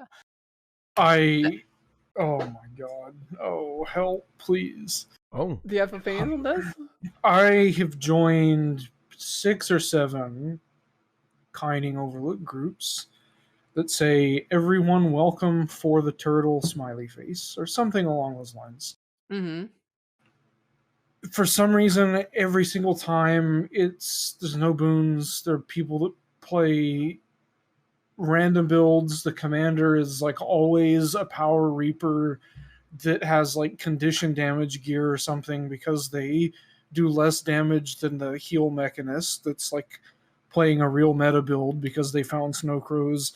There's always a longbow ranger or a deadeye that sits at max range across the whole platform and kneels down on Deadeye and just shoots, and they never dodge, and they'll just get killed. And they'll say in chat, res. Or the ranger is just playing longbow, and they send their bear in, and then they bring it back, and they send it in, and then it dies, and they switch to another bear because they have 2 bears. And then you get in every single time, all like 6 or 7 of these, Minister Lee is just not a problem until the very last phase, when that's all you have to do is just kill Minister Lee and the strike mission's over. And people immediately are just like, oh my god, I have to feed right now. I have to feed right it gets now. intense there though. Like you get like multiple mechanics at the same time, and you have to dodge. Yes. Like there's a difficulty spike there during the last phase. People will literally chase each other down with the AoE rings around them and blow themselves up. People will find the one spot where you can dodge roll off the arena and then go in downstate. People will take the numbers. This same person will have had numbers 6 times throughout the whole fight. And then in the very last phase, they just stack a number on top of the group and he one-shots everybody. It's just like, okay, we're last phase. It's time to panic. All the mechanics that we learned how to do this whole time for the past 45 minutes, it's over. We're going to feed as hard as we can now. And so, in like the Deadeye or the Ranger that died in the second phase because the Mechanist threw bombs on them or whatever, they're in Say Chat talking shit. They're like, you guys are throwing. Really? We're throwing? You fucking died 20 minutes ago. And eventually, like, I'll do 2 pulls with them, like 1 or 2 pulls. And then there's 2 people alive at 3% on Minister Lee, and I'll just leave the group. I'm just like, I don't say anything. I don't BM anyone. Like, if I join, like, maybe I ask if they need help with the subgroups or something, and I'll help out a little bit, but I don't give any feedback. Like, I'm just there to participate and not bother anybody about whatever they want to do. If you want, like, this is your group, and I'm just a part of it. I don't try to step on any toes. But then, like, it's just a feed, a grief. I think maybe only 1 or 2 times we've completed it. And I'm just like, all right, I'm just not going to do this anymore because this is fucking miserable. You know what my take on this is, though? I still like it because, these are people that have never done this sort of stuff before. Yeah. Obviously, I don't like the people like griefing each other and like in the squad chats, right? But some of these people are going to play this and going to be like, wow, I wonder if I can like do a little bit better. Some of these people are like going to do this and they're going to be like, oh, wow. This actually seems like kind of fun. I should try the other strikes as well. Like, I like that it's taking these players that would normally not engage with this content and just introducing some of them to it. Some of them, they're going to get the turtle, they're going to get out, they're like, I don't like this content, and that's completely fine. But some of them are going to be like, wow, this was the coolest shit I've done in a while. It took forever. Let's try to figure out a build and stuff like that. Of course, not everyone, but I like the fact that it's sort of taking these players that would normally never try this, and put them in there. And of course, like you might have this feeding experience because again, people are new, people are not used to this stuff yet. They might be used to just zerking stuff down with auto attack and open walls. But I think that's cool. I think it's cool just taking these brand new players and throwing them against something, and like it's still doable, right? Like it might take groups literally 40 minutes before they kill it, but it's possible. There's no enrage timer. As long as you practice those mechanics a little bit, you can get to the end. I've seen a bunch of groups where like everyone would die and then like 3 people would just like kill it at the end, just like solo it, and it would take like 15 minutes. But that's again, like you might not have the best time. Maybe it would have been smarter to maybe put it behind the slightly easier strikes, Yeah. Everblade or Kinding Overlook, because Minister Lee is a little bit more mechanically challenging. But I do kind of hope they do this more. Just like put players in this content. I think it is good to do that, yeah. And like the chat is pointing this out, they do this with Gift of Battle for World versus World. I actually really like that, right? Yeah. Because to an extent, if the player never tries it, then they might not know if they like it or not, right? So I had this conversation yesterday, funny enough, because I'm gonna try and transfer a bunch of players from Hardstuck because we're gonna start doing some World versus World. Oh yeah, and I was talking about the fact that I'm probably gonna pay for people's transfers because otherwise people probably won't do it. Even if they'd quite like to play World versus World, they won't do it because the barrier to entry is too high. So I think that if you just kind of like shove players in, it's pretty good to do this, like to give them a good nudge in the right direction. I think that, yeah, it would have been fine if it had just been the Anchor Strike mission, which is significantly easier than Minister League. Minister League is actually pretty tough. If you haven't done anything like that before, that boss is gonna fuck you up, okay? Like big time. Like, it actually has proper mechanics. There's quite a lot of them, and it's a long fight as well. Like even if you have relatively good DPS, that fight's gonna take you a while. If you have if you're completely entry level with you just random players, that it could be like 10 minutes. It could be more than 10 minutes actually, on how long this is going to take. But yeah, that's why you don't wait. 41-minute log has been linked in the chat, by the way. Yeah, I've totally been in them that long. That's insane. And I just want to say also, I do totally agree with you. There are going to be people. I'm the kind of person where like the first time I did Ascalonian Catacombs, I was in there for like 3 hours and it was a miserable experience. And this was like me. I was like, I want to do that again and I want to get faster at it. And it's just, it excites me whenever I realize, oh shit, that sucked. I bet it could be better. And some people have the complete opposite mindset. Like you said, they're just like, this was painful. I hate it. I never want to do this again. I just want to go fishing and now I have my turtle. And I mean, okay, fair enough if that's what you want to do. But yeah, there are going to be people that are just like, whoa, mechanics, that's cool. I don't want to fish ever again. And I think that's good too. I mean, yeah, introducing people to it, but oh my gosh, it can be really rough. Yeah, it might have been smart to do it with the other strike instead. I think, and you know what? Just going to throw this out there. Maybe just going to throw this out there. Ooh. Maybe if there was an LFG where you could dump like 2 or 3 people that were new into a group with people that are experienced and it goes smoother, and then they can either like, they can fairly decide in a fight that's not just total fucking garbage day hell trash chaos. They can say, oh yeah, that was cool. Oh yeah, that was fun. Oh, well, it was a good experience, but I don't think I want to do it again. It's not for me. I think that could potentially be the best way to go through it. And there are, I mean, different ways to get people there, but I don't know. Gear is an issue. Builds are an issue. There's a lot to it. It's a very complicated thing. Yeah. I think that that's the good thing about the strikes, though. I think this is where the no enrage timer really helps them out.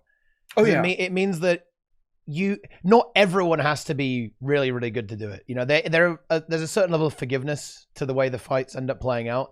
It's so that, yeah, sure, you might even if you're not very good at strikes, it's going to be difficult for you, but you'll almost certainly get there in the end, right? Like for want of a better word, you're going to end up in a group that's going to carry you eventually if you keep trying to do it, because they are very carryable, right? The strikes are all doable with like a few people who know what's going on, then everyone else is kind of along for the ride. Particularly if you play Heal Scourge, just saying, guys, pretty good build. A lot of people are saying that Heal Scourge is dead with the 5 target change. No, my friends. No. Heal Scourge will never die. It can't be stopped. It's actually amazing in the new strike missions, funny enough. And it will really help you. It will guarantee that your strike mission group will probably win. But yeah, for sure, that's pretty good. I love it. I love it too. I was very curious if they'll do something like this in season 1, because season 1 will get a strike mission. I wonder if they encourage people to do it some way, get like a sick backpack skin or something. I don't know. Ooh. It'd be absolutely crazy. What? You do the season 1 strike mission, and per character, they give you a chest, and that chest has trinkets and armor and weapons, and maybe even sigils and runes of your choosing. They're all soulbound, so you can't do anything with it. But you complete the strike mission, and you get like a full set of gear that you can pick for your character, and you can find all like the synergies.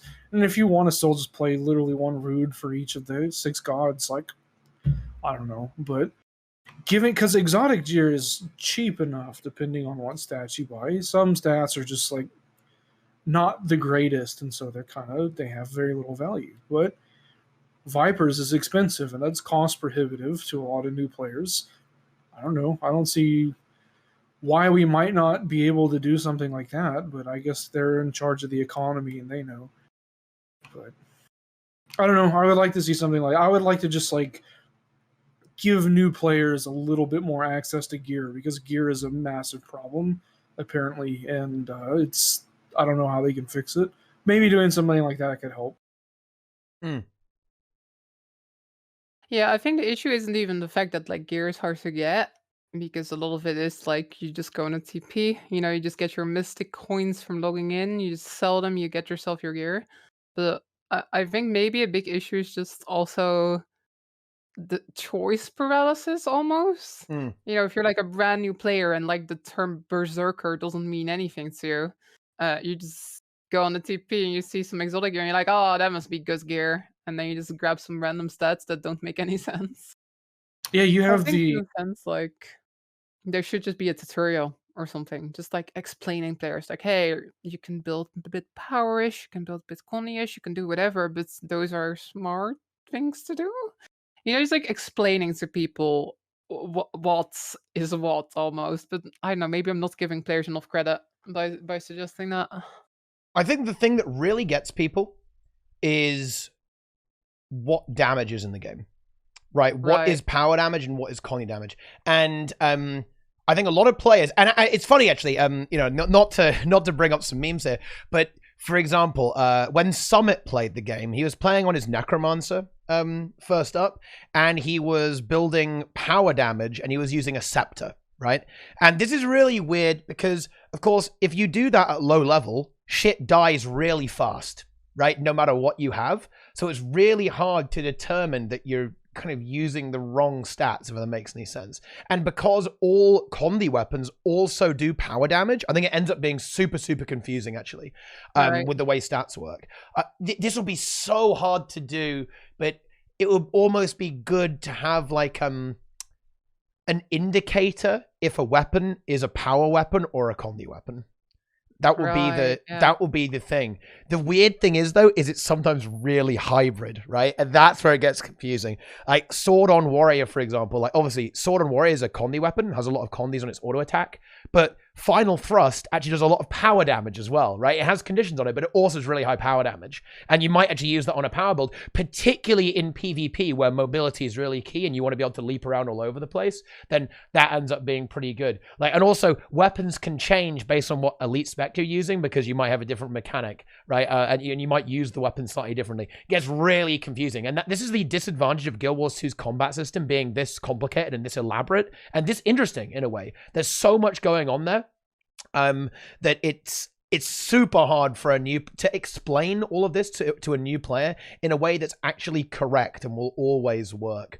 But yeah, I think the best thing to do would certainly be explaining how damage works and how the stats interact with each other. Like stats and damage, that would be the big thing. Also, runes. Okay, runes are something that genuinely bamboozle people. And I'm going to tell another story. It's anecdotal, obviously, but I definitely think this is, well, I happen to know that this is more common than you might expect. But, you know, a friend of mine, Renji, okay, some of you guys might have heard of him, Red Renji, one of the biggest gamers on the NA server. When I first met Renji, he said, yeah, I went to snowcrows.com and I got my power chronomancer build, but I'm not doing any damage. What the hell is going on? And then he tells me that he had he had no runes on or sigils. And he just said, yeah, I didn't think it mattered. I didn't think it was important. So I didn't bother to get runes or sigils. You know, they were on the build site, right? They were obviously there, right? You know, scholar runes, your force accuracy, right? It was like, yeah, I didn't think it mattered, right? And you gotta think, what's going on there? Why is that the case? And then you realize, wait a minute, the game doesn't actually really tell you that this is important, actually. It never says that. Right? If you've never played in like a MMO hardcore before or whatever, right? You've never got into the min-maxing. Would you ever know that? Right? It's like, oh, you actually wouldn't, would you? How interesting. What a very interesting thing to learn about. And I think those are the things that trip up players. And that will be another thing to look at in the new player experience, right? Like how can that be expressed to players in a way that makes sense? Yeah, honestly, I think a lot of sort of the issues that we have, and like, you know, there's this sort of like hardcore versus casual rifts that keeps showing up in tons of different situations. I think just the variance between like builds in this game is so high. I've recently been playing a little bit of Final Fantasy 14, but in that game you just press a button and then it equips like your recommended gear, and then you have like one gear set pretty much. There's not actually that much variation in buildcraft. But in Guild 2, you can make really good builds and you can make really, really bad builds. And I think that's just such a like pitfall for new players. I don't even know how you would solve that though, with just like some tutorials. I mean, maybe you don't even have to solve it, right? As long as people are having fun. I guess it doesn't really matter if people are playing bad builds, but maybe just make it easier for people to like understand what's happening. Because I think that's, you know, here's a confession. When I first started playing Guild Wars 2, I just wanted exotic armor. I didn't care about which stats they were. I was doing Ascalonian Catacombs, I was doing Calicos Manor. I just bought random exotics. They made no sense. I didn't look at their stats. It's like, wow, I got the best armor tier now. I think just that needs to be like, or needs that could be like just made more clear. Like, hey, this is the sort of stuff you can do. This is what power does. Something like precision. I think most players see precision and they're like, I don't know what that does. It's good, right? It's on Zerker stats. But I only like last year went to like figure out how crit capping actually works. I think just the game is quite complicated. Did you? No, I don't think you did. Oh, it's more complicated. I actually bet you 1,000 gold that you didn't figure out how crit capping works. Wow. Wow. 1,000 gold. So you're in your little training area, right? Uh-huh. Yes. And you've got 100% crit chance, yeah? Well, just hypothetically, you're in the training, and so you go crit the golem 100% of the time, right? Yes. Okay. So what happens if the golem is level 82 or 84? And you're still maxed at 100% crit chance. Is that even possible? Does that exist in this game? Yes, it does. You will not crit it 100% of the time. If you go into dungeons and you fight Lupicus or any enemies that are above level 80, because they don't exist anymore, probably for this reason. Literally probably for this reason. But the crit formula is based off of enemy level too. So if you have 100% crit chance and you're fighting something over level 80, you won't crit it 100% of the time. And if you go tutorial, and if you're fighting stuff under level 80 and you don't have 100% crit chance, you'll crit it 100% of the time, even if you only have like 70% crit chance. It's fucking weird. And this is stuff that like, it's really intricate stuff at a super low level that like 3% of the players actually know. Yeah. I mean, now all of us know. Yeah, Thank you. We have the information. you're enlightened now. Wow. Yeah, and I'm you do sad get I those didn't get mobs. 1,000 gold though. Yeah, you see that stuff there, you know, like out in the open world, you'll see mobs that scale above 80, like quite a lot. You see it on Sue 1. Level Really? 84 Elite Thornheart. Boom. What? The best example of this was the Halloween Labyrinth the first year it came out, because levels scaled really crazily then. And so you would see like everyone's in the labyrinth for the first time ever. And all of a sudden, Steve the Chainsaw Skeleton comes flying around the corner, and he's at like fucking level 90, and just the entire Zerg just gets one shot down because everyone's playing some random build with random stats that don't make any sense. And then the Chainsaw Skeleton just runs over everyone, and they're just insta dead. Oh, Easy. Lord. So good. I don't know. There's so much stuff, and some of it just is trivial and doesn't make any sense, or doesn't like even maybe matter that much. But it's there. It's still there. There's just weird stuff. There's unique Complicated stuff. game. Yeah. Very complicated game. You know what's weird? Fractals. Okay. Boom. Agony. It's resistance. segue time. End of podcast right there. Let's go. You know what? No, fuck Agner's. You know what's changing, guys? It's actually a massive change, right? This was like one line. It was like a tiny thing in the patch notes. They just like, boom, just dropped out of nowhere. Seriously, I was in Soul's stream. Soul's Fractal guy, Fractal God. He was openly saying that DT are done. They are becoming a hardcore PvP guild, right? They are mentally broken. They're in shambles. They've crumbled to dust. Fractals are dead. Fractals are over. And why is that? Well, it's because ArenaNet are doing a really big change on Tuesday, actually. Exposed, which is basically whenever you break a defiance bar of a monster, it will be stunned for a little bit, and then some monsters get this debuff called Exposed, which means that they take massively increased damage for a few seconds. Now, let's just do a little comparison here. Currently, that is 100% extra condition damage and 30% extra power damage. On Tuesday, that is going to 30% condition damage and 20% condition damage and 10% power damage. Wow. The duration is getting doubled though. Yeah, the duration's going to 10 seconds. Yeah. Hold on, I just have to add this real fast. Oh. All of the people that got mad about that, there's this thing that they said like right underneath that, where they're going to be watching it very closely, and they may kind of tune it differently depending on how it is. So just everyone seemed to have missed that when they were on Reddit talking about how fractals were dead and they're quitting the whole game, because it's literally the sentence fucking right underneath that. Just settle down a little bit. Holy shit. Settle down a little bit. I like how you went like up to the camera. That was like very, very awesome. Yeah. Actually. That was good roleplay. I enjoyed that. Yeah. That was good. Yeah, speaking of roleplay also, this is just something that will happen soon, but apparently there's transmission fluid all over the floor in the garage, and it's not in the Corvette anymore where it's supposed to be, so I'm going to have to go tend to that in like half an hour. That's all good. So, No. okay. Oh no. Yeah, that's a little monk-ass. But, you know, this change is really interesting because I actually really see both sides. I'm not really a mega fractal gamer. I used to be, right? I actually used to do fractals hardcore back when it was Chrono Druid, actually. All that sort of stuff. You know, I was the Chrono slave for a pretty try-hard group. We did fractals every day, like all the CMs, right? No healer, like all the try-hard stuff, portals all over the place, blah, blah, blah.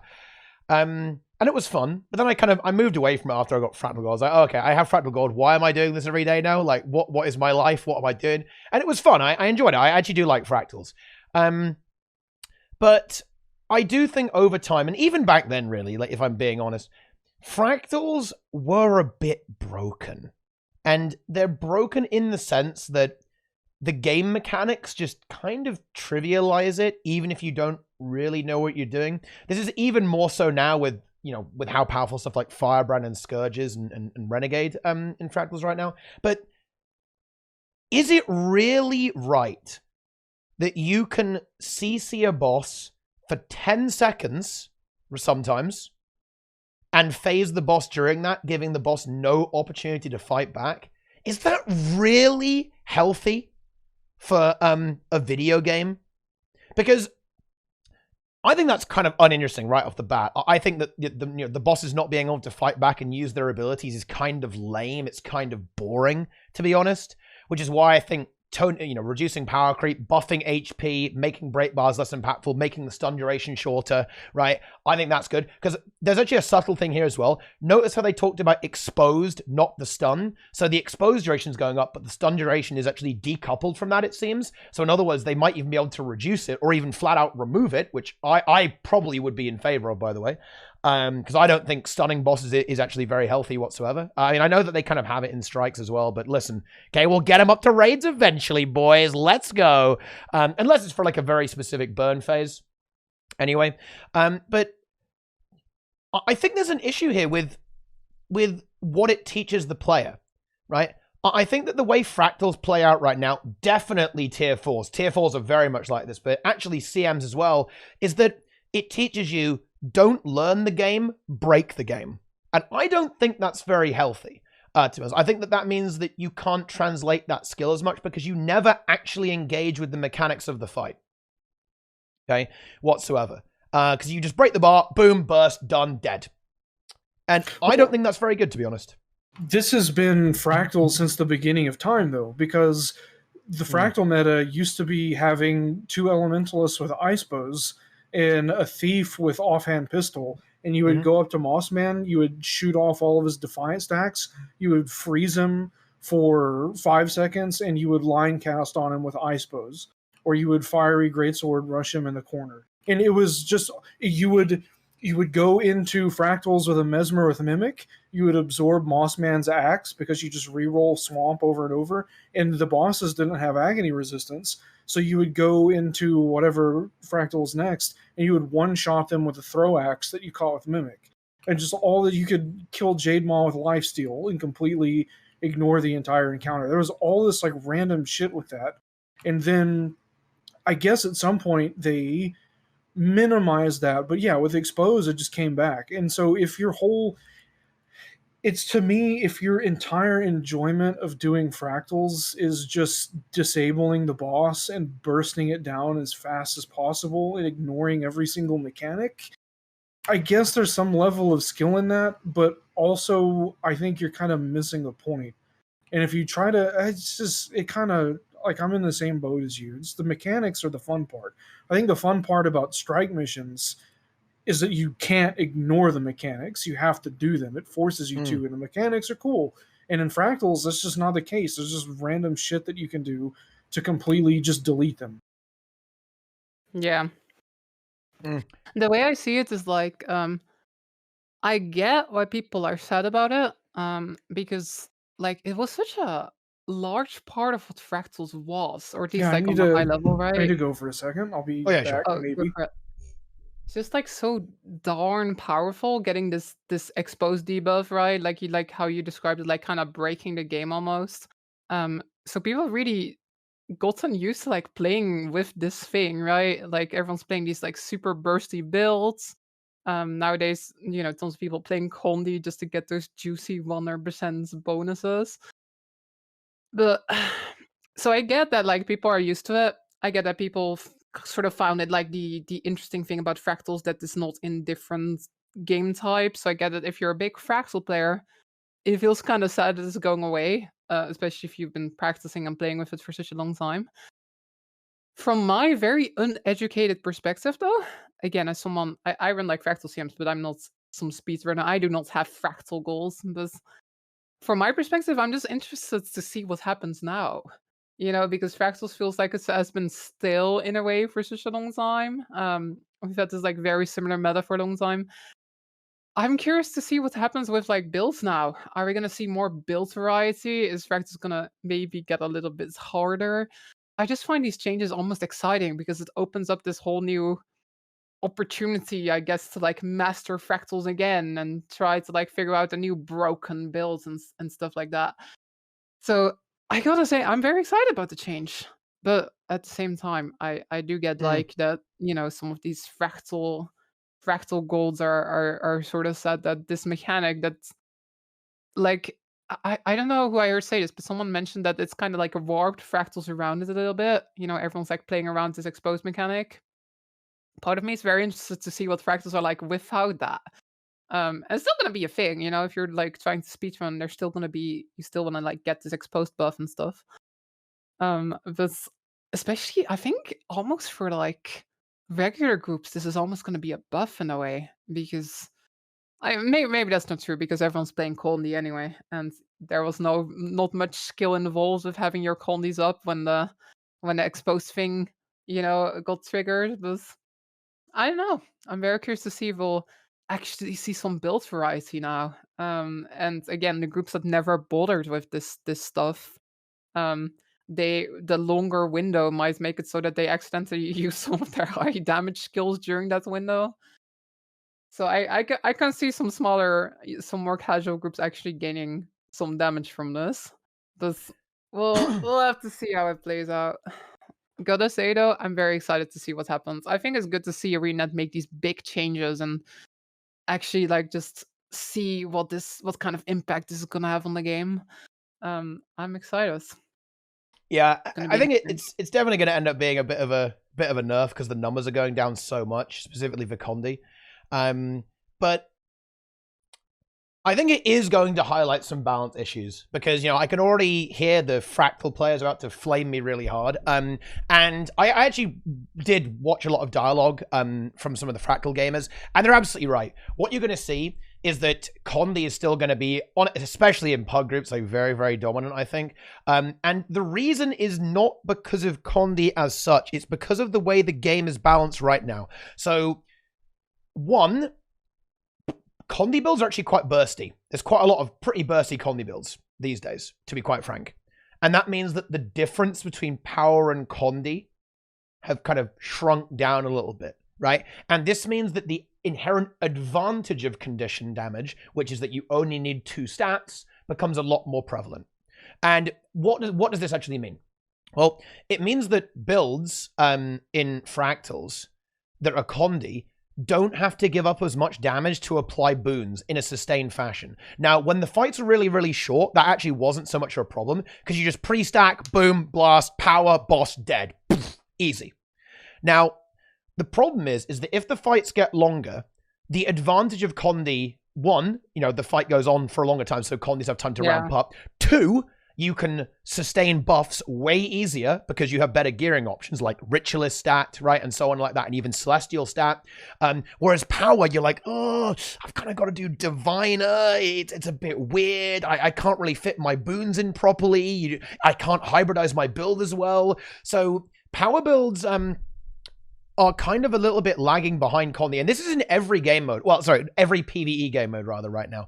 Condition builds are just more flexible. And also, here's the bonus kicker. I've talked about this a lot on stream and on YouTube, actually, is that the builds that have the kind of busted utility happen to be Condi builds, right? So Firebrand happens to be Condi, and it has godlike utility that comes kind of built into that package, right? Scourge happens to be a Condi build, which has busted utility built into it, right?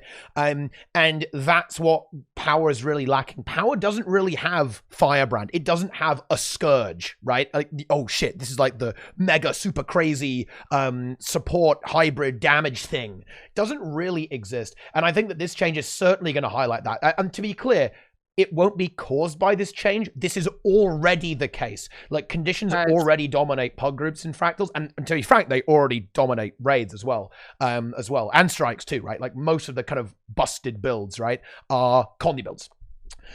And this change is just going to further highlight that. So I think ArenaNet's got some work to do with rebalancing this stuff here. They've got some big decisions, to be frank. They need to decide if they want to make Power and Condi the same. Right? In other words, there's no ramp-up time or like a much shorter ramp-up time on Condis. Or if they want to actually push them apart a little bit, because then they auto-balance themselves, right? Like, power damage is very, very bursty, but kind of lacks a bit of sustained buffing, whereas conditions have more access to sustained buffing because they have an easier time gearing, right? Because they have the ability to, they have this ability to hybridize a bit easier compared to Power. But because Power and Condi are getting closer and closer together, that advantage that Power has inherently, because here's a fun one, and look, you could ask Grimjack about this. Power damage is strictly better than Condi damage, right? Because Power damage is all of it instantly, right? And Condis are, you have to wait, right? So Power damage is actually better in a mechanical sense than condition damage. Think about that, and you'll realize that that's true, by the way. But the thing is, that advantage has shrunk over time, right? Because Condis have got burstier and burstier and burstier, right? And this means that if that advantage shrinks, then Condi is going to dominate, because Condi has more efficient gearing because it only needs condition damage and expertise, right? Whereas Power needs power, precision, and ferocity to do damage, yeah? And all of those things combined mean that if Power and Condi don't have any separation, Condi will always dominate. Thank you for coming for my TED Talk. It's kind of bizarre to even think about that, because it wasn't very long ago where Condi in Fractals was pretty much non-existent. It's kind of bizarre how the tables have turned here.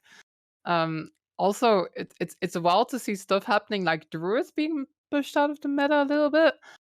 Again, Druids is still like quite good, but just because Condi is like kind of taking over, people don't care as much about stuff like Frost Spirits and stuff anymore.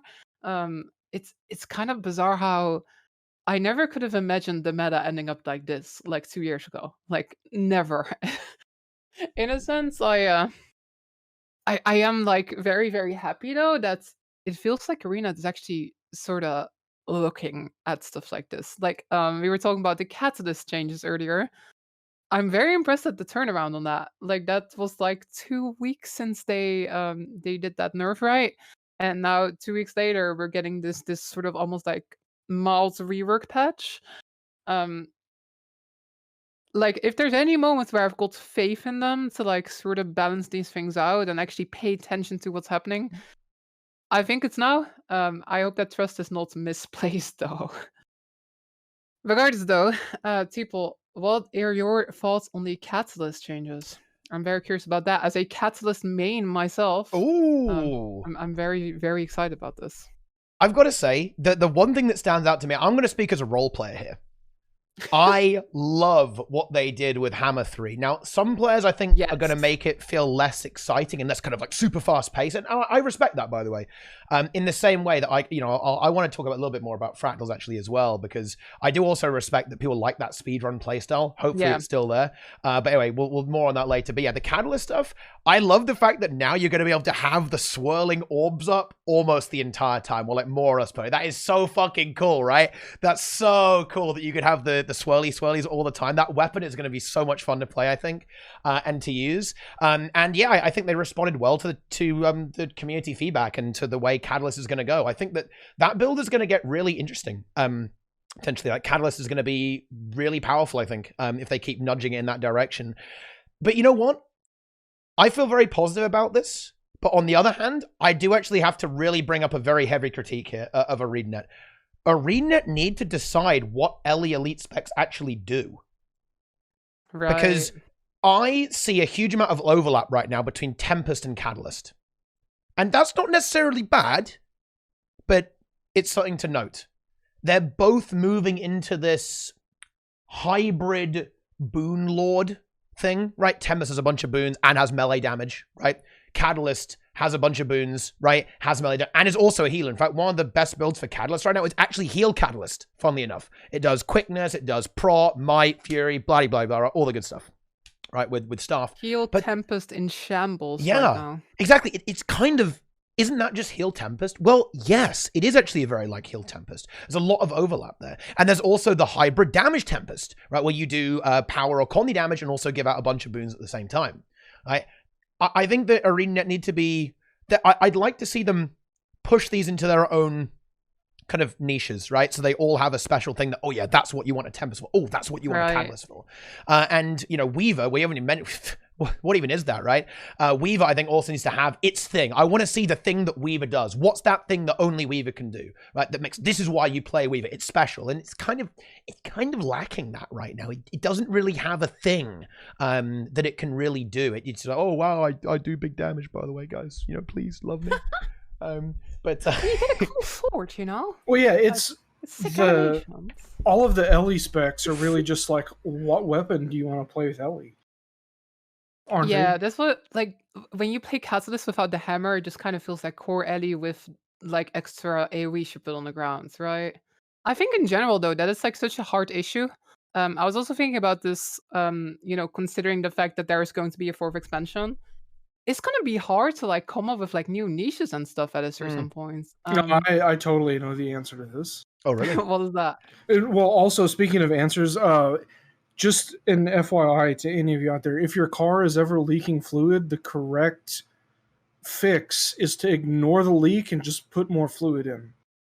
So No. now that that's out of the way, I think they're gonna add dual specs. I think they're gonna add dual specs and no more elite specs. No way. 100%. I'm not sure about that one. They're gonna give everything access to every boon. Because right, they've given alacrity and quickness to like everything now. So why not have Guardian just get chrono traits or whatever? They could do it. They could easily do this. Just going back to Easy. like the Guild Wars 1 balancing hell. You Yeah, know? instead Like, of your elite spec, you can. Well, I guess yeah. Instead of the elite spec, you just get to pick a base spec from another class or something. Easy. That would be cool. Yeah. That had a lot of variety. No headache whatsoever. There would be no issue with balances, no issue with runes. Everything would be fine and cool. And then, because I mean, realistically though, like actually for real, I don't know what they're ever going to do with elite specs going forward. Because after the Ellie thing specifically, you have 4 ways to play Elementalist the same. You just pick different weapons, and there's a random mechanic that you can do or you can ignore. And no Nice. matter in general, what, they kind no of matter, do, I I think- feel like in yeah. general though they kind of do a good job differentiating them. The real one that I'm a little bit sad about is Untamed. Because Untamed is just It's just I a PvP think spec. Untamed is gonna get fixed though. I 100% expect Untamed to get fixed. It's a PvP spec. That's the reality Yeah, right like- now. like It's the spell. It's the spellbreaker. Yeah, Right. it's the spellbreaker of the expansion. It Right, seems right. to be very much based around that and works well in that environment. But in PvE, it's like doesn't really make a lot of sense, right? It's like everything that it can do, Soul Beast is just kind of better at, right? It's, well, especially seeing as they hyper buffed Soul Beast stealth patch on EOD launch. That's another topic, obviously, but basically, they change it so that one wolf pack scales with the power damage of the Soul Beast, not of the person you stance share it to, right? So it turns Oh. out Soul Beast, absolutely giga tier. Combined with the Druid nerfs as well, because they made Druid like 5 target might. Now you put your spirits on your Soul Beast, you're blasting insane DPS, and then bam, you're rolling heal mechs, easy peasy. Oh yeah. Yo, I'm making a Soul Beast after this podcast. I'm excited. That's Yeah. amazing. It's super powerful indeed. Very strong build right now. You know, I really like the direction they're moving Catalyst in. They're also making it a lot tankier, by Yeah. the way, because on that orbs change, you get 15% Yeah. power and damage, Condi damage reduction, more or less permanently now in PvE. That's actually big, by the way. One of the really powerful things about Scourge is that Scourge has 15% damage reduction from having 3 shades up. Catalyst getting that is so fucking good, particularly with the Jade core, and you get 10% extra stats from having your elemental empowerment up as well.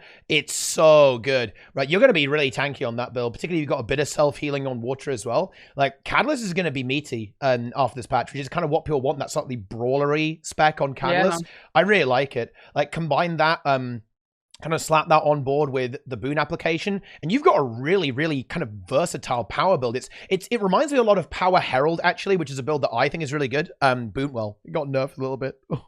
A lot.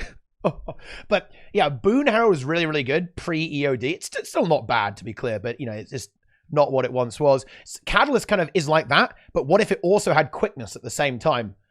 That's pretty good, as it turns out. Yeah, I think Catalyst will definitely have a place in PvE. Will be decently easier to pull off. You don't have to be like a mega omega hyper gamer to play it effectively, and will actually have that tankiness that early players have wanted for a long time. The healing build is still going to be really good. The damage build is getting a very significant buff, and there'll be more buffs if necessary, I imagine. Like, I think the changes they're adding really address a lot of concerns that Elementalist players actually have about Catalyst. The numbers might not be there, but again, there's obviously going to be an iterative approach to be taken there. And actually, I think I'm going to segue directly there into something that Grouch said in the chat. For those who don't know, guys, Grouch, game director for Guild Wars 2. And really good thing here, I'll just read it verbatim actually, so I'm not misquoting him. A more meta note, but we're heading into an interesting period. Core systems haven't been consistently iterated on over the years, which has naturally led to hardcore players optimizing the status quo. How do I get this reward, but faster? Because of the inconsistency from ArenaNet in the past, there's always this underlying concern that any change will be the final change. And this is what players are stuck with. I understand the concern, and it's going to take more time to earn trust. So what's he actually getting at here? It's a very valid concern, is that players are worried that, holy shit, we hate this, it's bad, and it's never going to be fixed, right? And what Grouch is trying to say here is that, yeah, that isn't going to be the case, and there is going to be a much more iterative approach to not only stuff like the exposed change, but changes to Catalyst, balance, stuff like that. And obviously, that is a well-founded concern. There have been times where we haven't had a balance patch for like 6 months to a year, which is understandably worrisome for a lot of players, particularly seeing as, people haven't been totally in agreement with some of the things that ArenaNet have been doing over the years. So I think that's definitely, really important to note, right? Like these things are not final. They are subject to change and will continue to be iterated upon. And we already see that with these Catalyst changes, right? They are actively trying to improve this stuff and address player concerns, which is good to see, right? So with any luck, that will continue into the future, and we'll see, further buffs and further improvements to all of these things across the board with Fractals. Because I think just to kind of like quickly say the thing I wanted to say about Fractals as well, actually. The thing that Fractal players pointed out, and I think ArenaNet knows this, otherwise they would have removed exposed. The Fractal players like the fact that it's like, ooh, break bar, go, go, go, go, break, and then burst, right? You have that bit of fluidity, that slightly dynamic rotational style rather than just doing like a full-on golem rotation. So it means that you play into the way the fight plays out with new defiance bars coming up, etc., etc. So your rotation would be different on every single fight. More so than just, the mechanics are going to force you to change your rotation, obviously. But it's a little bit more than that, right? It's more like there's an extra layer of complexity to the encounter that causes you to adapt your playstyle. And I actually think that's good. I think that is actually true.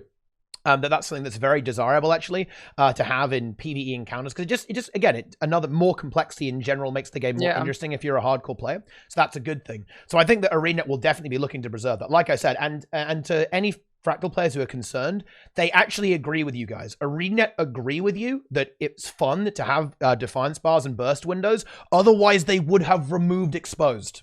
Okay? And I think it's important to understand that as well. But there you go, right? And this kind of goes back to what Brazil was pointing out earlier, right? There was this sentence which a lot of people seem to have missed, which was like, we're going to very closely look at the impacts of this. Mm-hmm. I think that's almost like one thing that's kind of has flown under the radar a little bit with this big blog post, because, obviously there was so much in there. It's just this idea of having regular balance patches. I am quite excited about that, just because we used to have that, right? We used to sort of have this, this sort of like schedule, like we kind of knew like, oh, it's about time for another balance patch, and there would be big balance patches coming in. But in the pre-OED periods, it was, everything was kind of different, and it was kind of, you never knew when a balance patch was going to happen. But it feels like we're sort of moving into this era where we can sort of expect, expect these changes to happen more regularly. And clearly, ArenaNet's trying to make the game more fun, right? I think also very often these changes, you'll see a change like this, and then you'll sort of go like, oh, well, that's not fun. I remember playing Chronomancer and getting my Chronomancer nerfed like every 3 months. Yeah, 5 times in a row. Yeah, the thing is though, in the end, I think the game is much better for it. The fact that we are now living in an era where there's much more variety in boon providers. Of course, nobody can guarantee you that that's going to happen here. We don't quite know how this change is going to shake out yet. But like I was saying before, I'm just excited to see things be different. I'm just excited to see the impacts of this and just kind of, stuff stop being a little bit stale. I think just balance changes in general are exciting. Just figure out the new good stuff. Yeah. No, I completely agree. Right, things changing and being shaken up all the time. It's what makes the game exciting, and I don't think they should just like arbitrarily change stuff just for the sake of doing so. But I think a little bit of fluidity in what's good, like what's on top this month, right, or this 3-month period of balance, right? Like what's the best? Like what's going to be the thing that we want to play while maintaining this kind of state where everything is going to work. I think that is the end game for what ArenaNet want to do. And you know what's weird? They're kind of, I know this is going to sound really crazy, but they're surprisingly close to that, right? If you look at strike groups, people play everything, right? You can think of all the things you can do. You can do quickness scrapper, you can do quickness catalyst, you can do quickness chrono, you can do quickness harbinger, right? Like there's so many things that you can play. Quickness firebrand as well can obviously get in there too. In the summer when they rework banners, either warrior or ranger is going to have quickness as well built into it. There are so many things you can do with all this stuff. It's actually wild, and I think that's good. I think that this is the kind of the fruits of trying to compress things down to that 5 target. It hasn't been perfect. There are some things that aren't good about 5 target stuff, to be honest, that are a bit unintuitive, particularly with like not being able to interact with the other subgroup very well, unless it's like proximity based, or if you like deliberately aim at people and miss your own group. That's a bit weird. For example, if you try and solo heal, right? If people in your subgroup have high health or like a little bit of health missing, you'll kind of heal them, but not people in the other subgroup, which is a bit weird, to be honest, even if they're lower in the other subgroups. So there are a few weird things about 5 target, but overall, I think it is actually pretty good. I think the new compositions and new build variety is actually really cool to see. There's a lot of decisions to be made, I think, about what you want to do. And to be honest, a lot of people said that, oh yeah, it's going to be so obvious to figure out what's optimal. I think it's actually really hard to figure out what's optimal because there are just so many options and so many ways you could fit all these things together and get these boons. There's definitely some work to be done here. Like, for example, just to be super, super boring and nerdy, like right now, might is actually kind of annoying to get. Not that many things give 25 might while doing damage at the same time. You know what does though? Catalyst, actually. But yeah, like that's one issue that is kind of holding the meta back, I think, is might application. But after that, actually, I think that we could have some serious build variety if a few of these things that aren't currently so available right now get addressed. Then yeah, we're going to be in business. Like it's just again to kind of cap that off, Ender Dragon's going 5 target. It's really highlighted how many supports don't exist in the game. If you look at all the classes that give this kind of full suite of boons, right? So might, prot, regen, vigor, etc., fury. There aren't that many things that actually give all those things. Weirdly enough. It's mostly just it was Tempest, Druid, Firebrand, right? Those are kind of like the big 3 that were applying all the boons, right? And that's weird, isn't it? And that was one of the things that I think Ender Dragons didn't do very well. It didn't really add that many support builds to the game, but that's for another time, to be honest. Yeah, we'll get that in the future. Easy. Can't do everything at once, I can. I'm perfect. Wow. They should hire you. Wait, no, please don't hire him. No, He's been don't. suggesting all these horrible changes the whole day. Hiring me would literally be the last thing that company would ever do. Oh god. The only thing I would do, I would immediately fix legendary armor and I would make half the studio do it. If I was game director tomorrow, that's all it would be, and then I would just quit. I'd retire. Okay. Can already hear Grouch just signing over his responsibilities to you directly. He's gonna do it right now. Oh god, that's kind of an interesting question though. Like, what would you do instantly if you were game director, Teapot? What would you do? What's the big things you would instantly do? That's a good question. If you were Grouch right now. I'm going to be really boring, and I'm going to say, yeah, I would actually look at social features in the UI. Yes. That to me is look, and the reason I'm saying that is actually because a lot of the other core issues actually got solved. Like, no joke, right? I think that they've sorted out PvE with strikes. They're doing balance patches, right? The new metas are really good, right? Like the story was fun, right? World Boss Alliances are coming, right? PvP is finished and functioning pretty well. See, I would say that the big thing to me is looking at new player induction, streamlining player learning through the UI and through social structures in the game. See, I'd probably look at that, to be honest. I think would be I'd have a task force. UI rework task force. And you're just going to bring in what you were saying, actually, earlier. Like, I regret not hitting this. You were talking about how squads should be improved.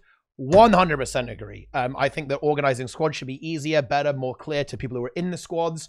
I think you should be able to have almost like little sub tags, right? And I think they should increase the squad cap. That might be a weird thing to say, but I think so.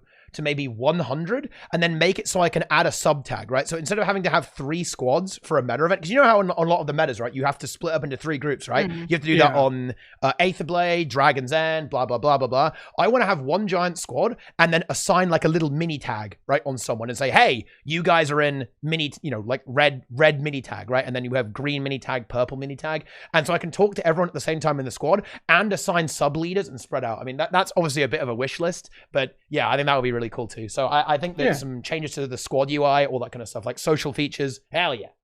Boom. You could color the chat too.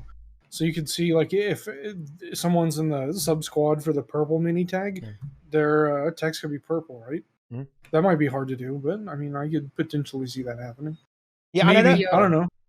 And I know you realized this week. Oh, sorry, go ahead. Oh, I was just gonna say, I know that you can put symbols on people, guys, but that's not good enough, right? Because then you still have to say, right, subgroups 2, 3, 4 follow the X, right? I want it so I can say, right, these 3 subgroups are kind of like bound to this commander so that the players know to follow them, right? Because one thing, I really see this in Dragon's End, by the way, like if you say, right, subgroups 1 through 3 go here, like 4 through 6 go over here, players don't see that. They don't know what subgroup they're in. They don't even know what that means, right? They get confused, which is why I like to have 3 tags. I think it's way easier for people to follow a tag rather than looking for a subgroup to follow. But sorry, Lara, go ahead. Boom. I learned so much new stuff about the game this week. I learned this week that you can send like specific squad announcements to specific subgroups. I was completely unaware that was even a thing you could do. And also, I learned that in the top right corner of the screen, where you've got like the events and stuff, if you click like a health bar over there, it will select that enemy. I did not know this was a thing. It actually works. Like if you're trying to like target like the tail or so on, oh my God, you can just like click the little health bar on the top right. I was mind blown. That's fucking huge. Yeah, actually. That's actually huge. I was like in my chat and some people were like, you didn't know that? But then 90% was like, what the hell? I did not know that this I didn't know that. Yeah, I didn't know that either. You can click your endurance bar to dodge. Oh, wow. Yeah. Extremely useful. That's actually huge. You can double tap your buttons as well. If you press like W twice, you will dodge as well. If you have that setting turned on. No, that's the thing. I was very much like amazed by all these features. I agree though, having something like, I think a lot of people are just also like not really aware that they're in a sub squad, so what I was doing this week, what kind of reminds me of it, is I would like send these like notifications to specific sub squads and just go like, you go north, and then just hope that people would read that and then realize that they had to go north. But yeah, something like sub squads like that would be a fantastic feature. Definitely on the wish list. Sub tags. Wow. My mind is blown. You're welcome. Yeah. Mine was as well. It works in raids as well. If you're struggling to target, you can just press the little health bar. God. That is huge, actually. I don't know how to follow that up. I have no idea how I'm going to bringing the features. But yeah, is that going to be a feature you're adding to the game, Brazil? That didn't work out so well for someone, actually. I think you'll probably remember this person, Brazil, of course. Bagawan tried to add health bars to the game, and he's gone. He's gone. I do not understand this reference, but I'm just gonna sit here and nod. You did not miss out on anything, believe me. Okay. Yeah, it was for a long time ago when the game was actually a lot wilder, right? It was like a jungle back in the day, and there was a lot of drama, a lot of people hacking. When Arc DPS didn't even exist in a legal sense, right?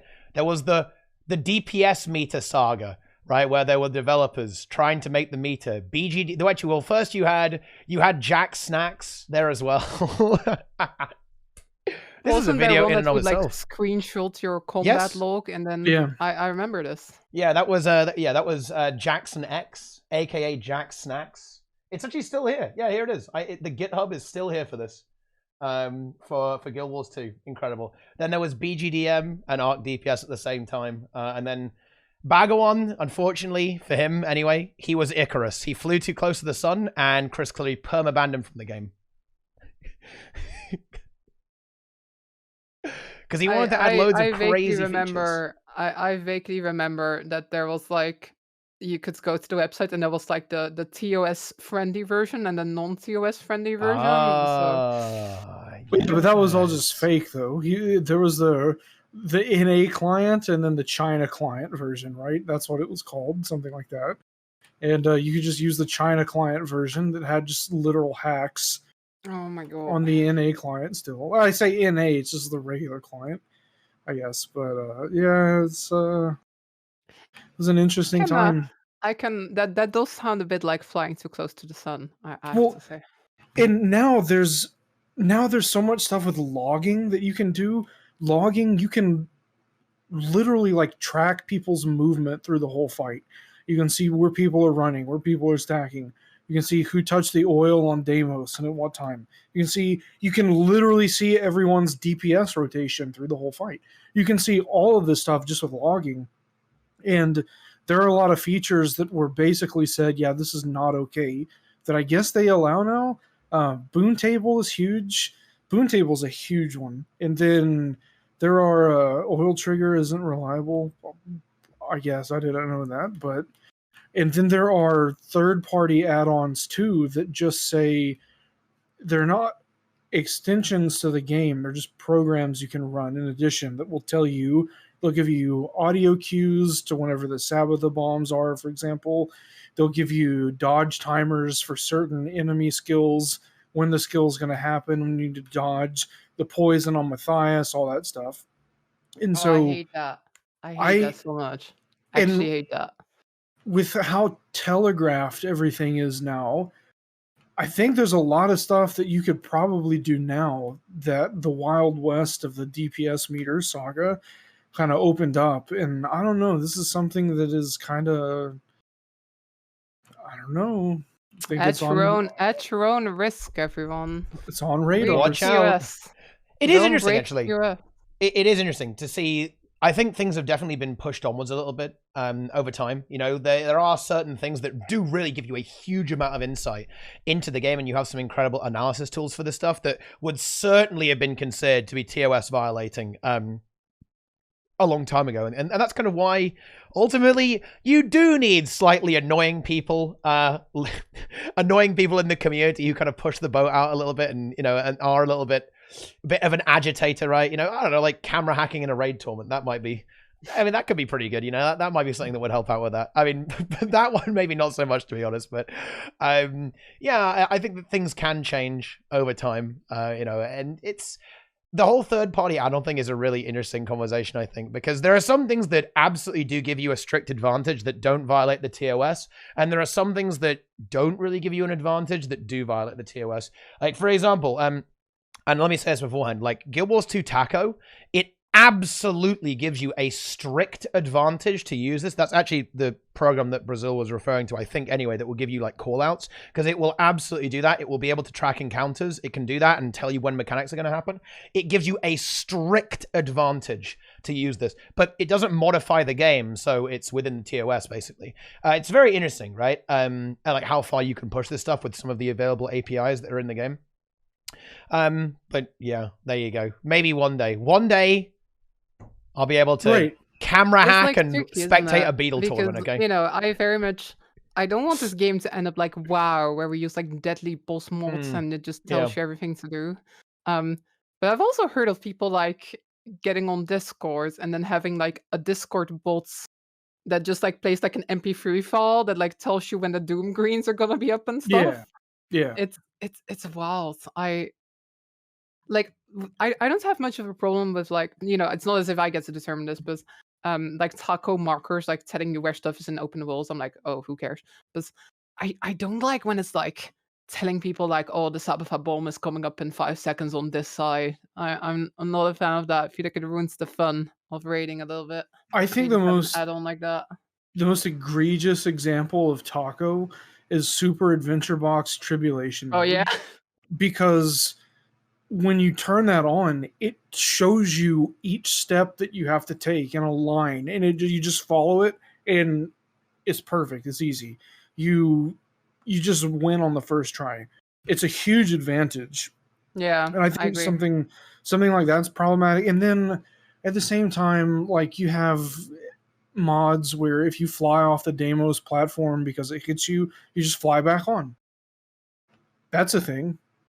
I mean, is it a mod at that point, or is it more like a hack? It's just basically a hack. That's a hack at that point. You have like I guess it could be perceived as a slippery slope, where if it's okay to just track the most efficient route to gathering all of the nodes and map completion, well, hey, I can already track it anyways. Maybe I should just automate it.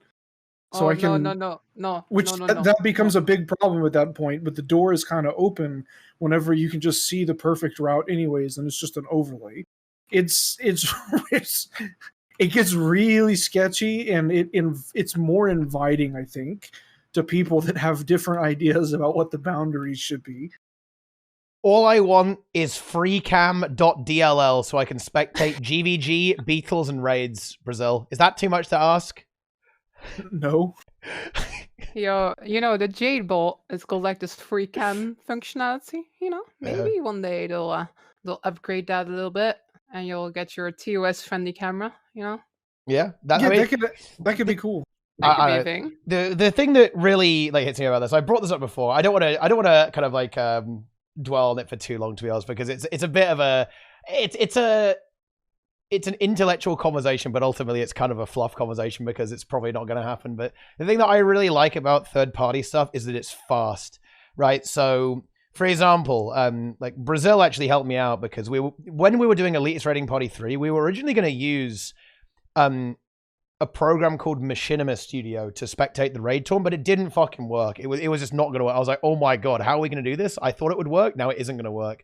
And Brazil put me in contact with this developer, and he was able to make an unbelievably good spectate tool in 1 day. Okay, literally 1 day.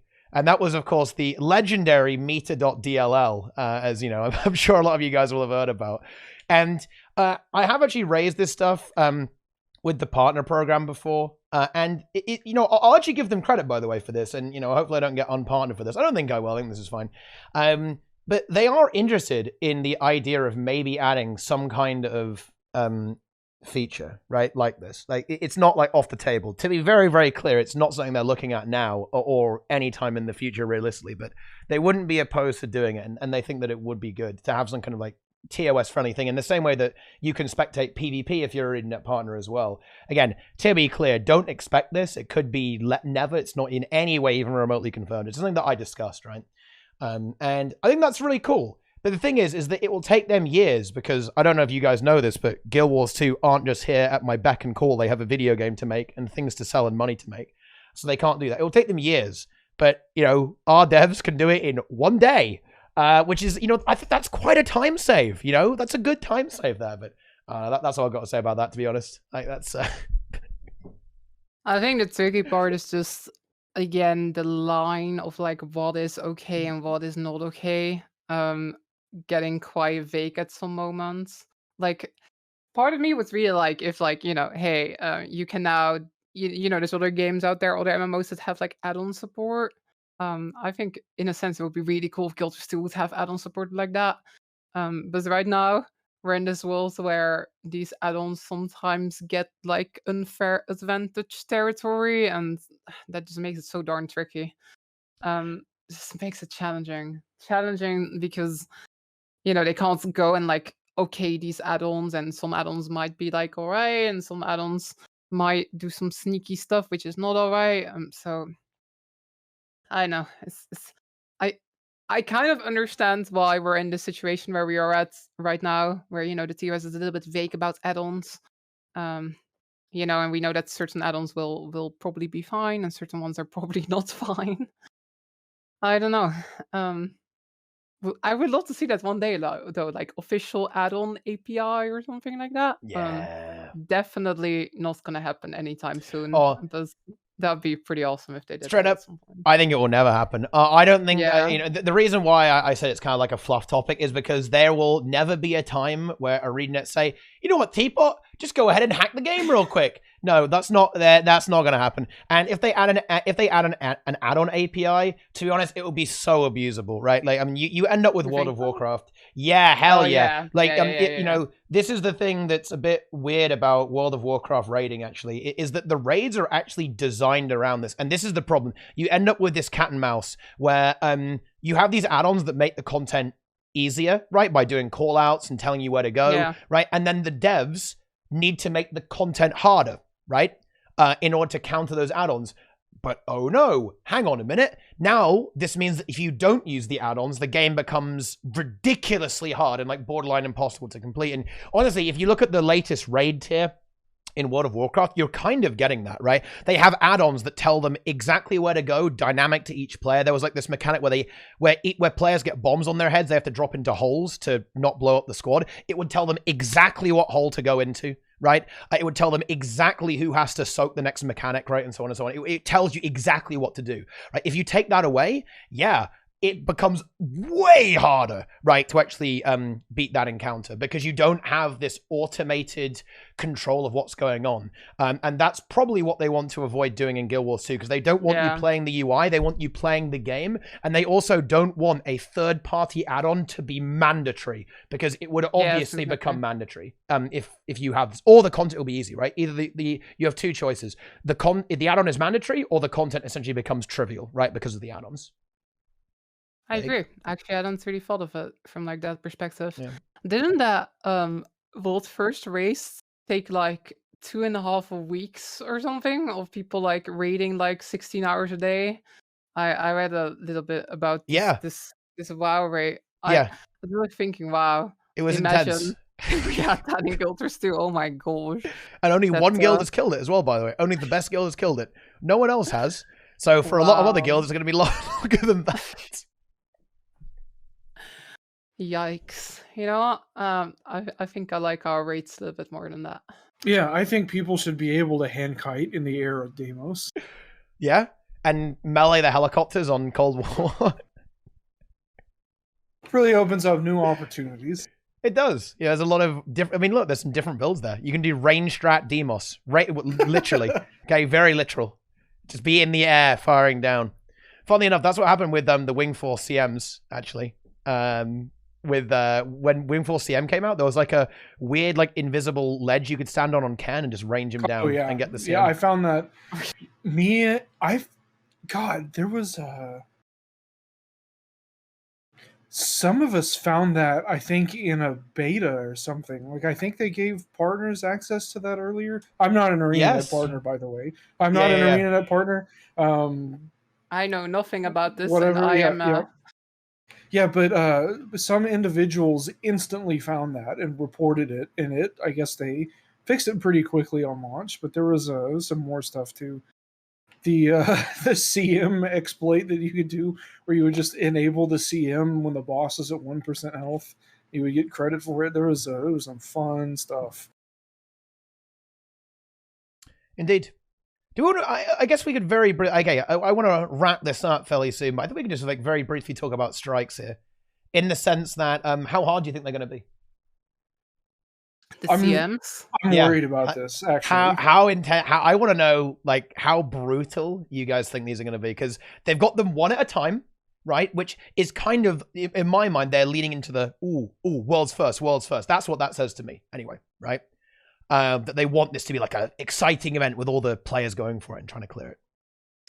But how big is it going to be? Because I have to say, I mean, I feel bad for saying this, but I am a little skeptical, right, on how hard they're going to go. I hope it's brutal. I want it to be really intense and at least take a few hours. I want to see a few hours at minimum to take these things down. But what do you guys think? Am I on copium, or is it going to be even Here's harder my than that? prediction. Ooh. The first one, Aetherblades, is gonna get killed within like 30 minutes because I Ooh. think they're gonna do like a curve, and then I think maybe the second one, the Junkyard, is also gonna be 30 minutes.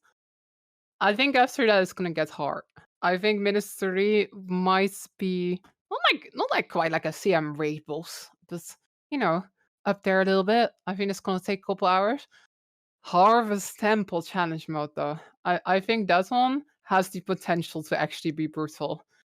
Don't think it's gonna be Doom CM, but I can see it being like, somewhere in between Kadim regular modes and Kadim CMO. So I think that one's gonna last at least like a day or something. A A day? couple hours.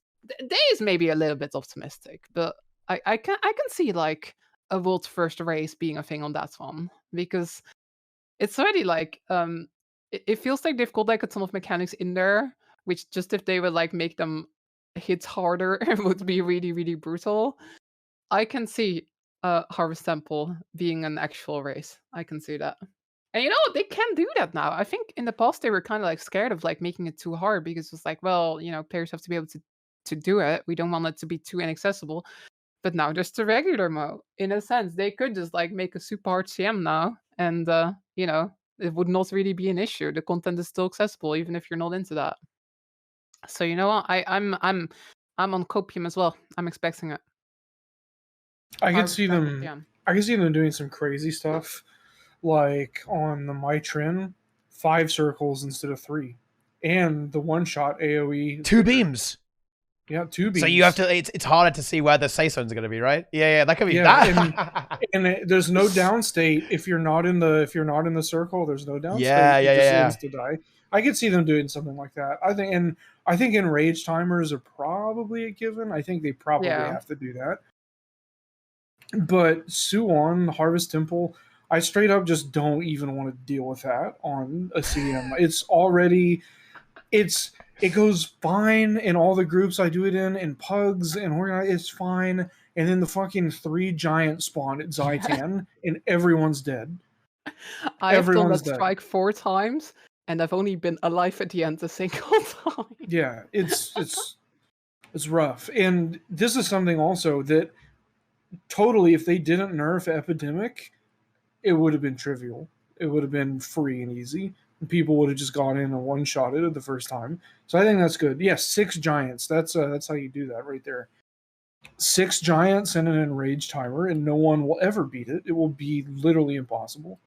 Yeah, on Ministerly, they better like remove the railings at the side. One of my static mates was like suggesting that. I was like, that's genius. Everyone just like falls off the platform. That's actually really good. That would be amazing. Removing the rails. Holy shit.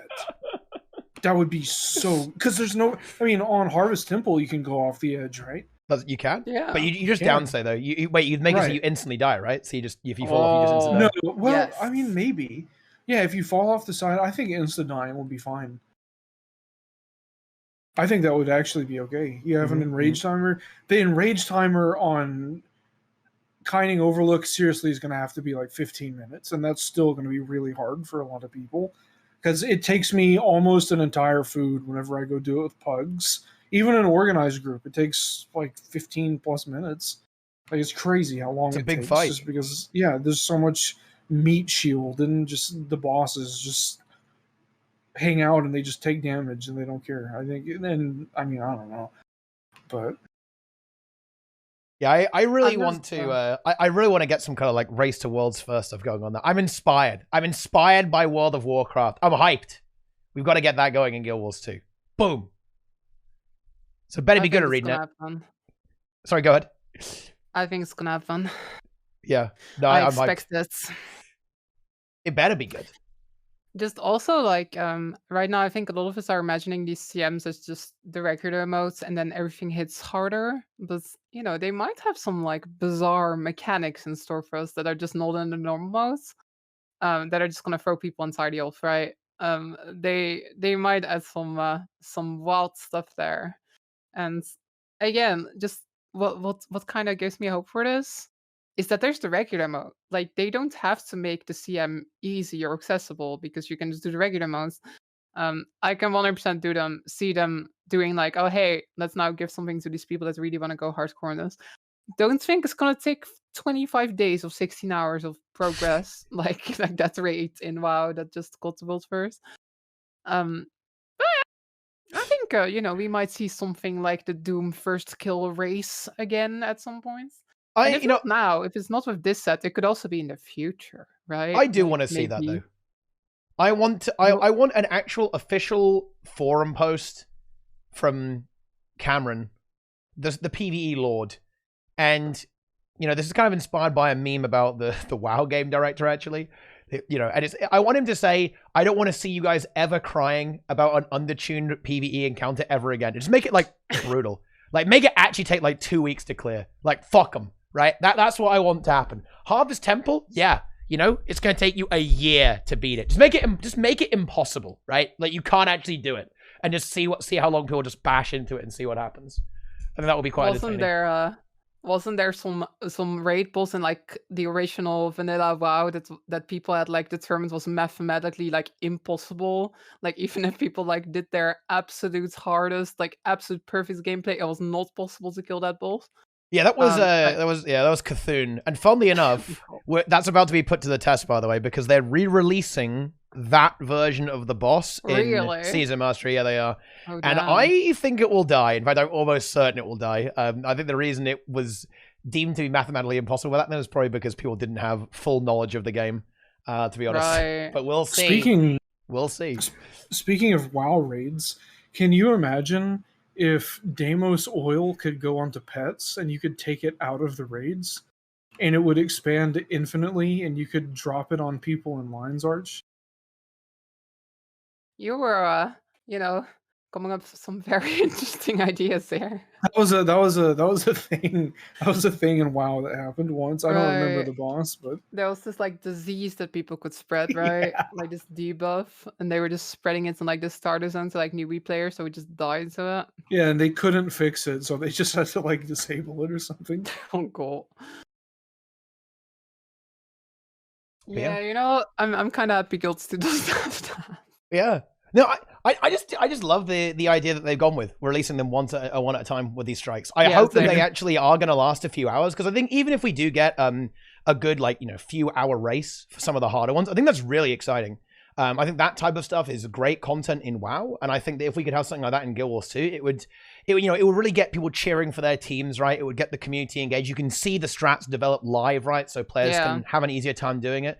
I really hope that they deliver on this and make them challenging. I think they're almost certainly going to add more mechanics, but no, they will. It's not even an almost certainly. There will be a lot more mechanics, I think, being added in. Like, we know that this is how they design stuff, right? They design the CM first and then strip it down for normal. So I think there will be a significant amount of extra complexity and more punishing mechanics that we brought in with the challenge modes. And, well, I'm really looking forward to those. I can't wait to see what we've got with these. And hopefully we can get some hype around that and get some players interested in having a go. I'll be interested to see the player take-up as well, because we're in a really interesting spot. And this is one of the things that actually might make the CMs seem easier than they actually are. Whenever we've done raid progression in Guild Wars 2 before, we've always known the normal mode, right? We haven't known the normal mode. So when you go in to do, Wing 7, right, and we're doing Worlds first, you have to learn the normal at the same time as the challenge mode to an extent. I think the best example of this was actually Kadim 2. Is that when I killed Kadim 2 CM, I didn't know that if you broke the little ghosts in the fires, it killed them. In fact, almost no guild knew that. But if you did know that, it makes the entire fight way easier, right? And because we already know how the strikes work on normal mode, that does give us a big advantage going into the challenge modes as well, which again might artificially lower the difficulty a little bit. So, I think we should keep that in mind. But no, I have confidence. I have confidence in ArenaNet on this. I think they've been doing some really good stuff, and I think that there's no reason to think that they aren't going to pop off here as well. Guild Wars year of 2022, Guild Wars 2. Doesn't even make any sense. That was a horrible sentence. But you know what? We're doing it. And it just adds to that hype, right? Because again, like this WoW race, I don't play WoW. I played Classic like years ago and haven't touched WoW in like 2 years or something like that. But even I knew that race was happening, right? I think these races can just add so much hype, even if players themselves like can't play the content, even if it's like too hard for them. Just like I still think a lot of people sort of find it exciting to see like, the best of the best players like strategize this stuff and everything. So yeah, I agree with you. I think that would be very exciting. In fact, I think almost, we're getting like 4 strike CMs with this round. I'm completely okay with like one of them being too hard for me personally, if it like leads to like a cool race, right? I don't want them all to be super hard because I want to clear them as well. But I can live with one being like beyond me, And I think as long as you can work towards it as well, like it might be too hard, like week 1 or even week 2. But I think players tend to underestimate themselves, in my opinion. Honestly, I think that the Race to Worlds First really does. I would encourage everyone to watch these guilds from the Race to Worlds First try this. When they do their first pull of the boss, you would think it's impossible, right? Like some of these bosses are tuned, you die in like 5 seconds and you're instantly dead. And they've done it 100 times and they're still only 50% in, right?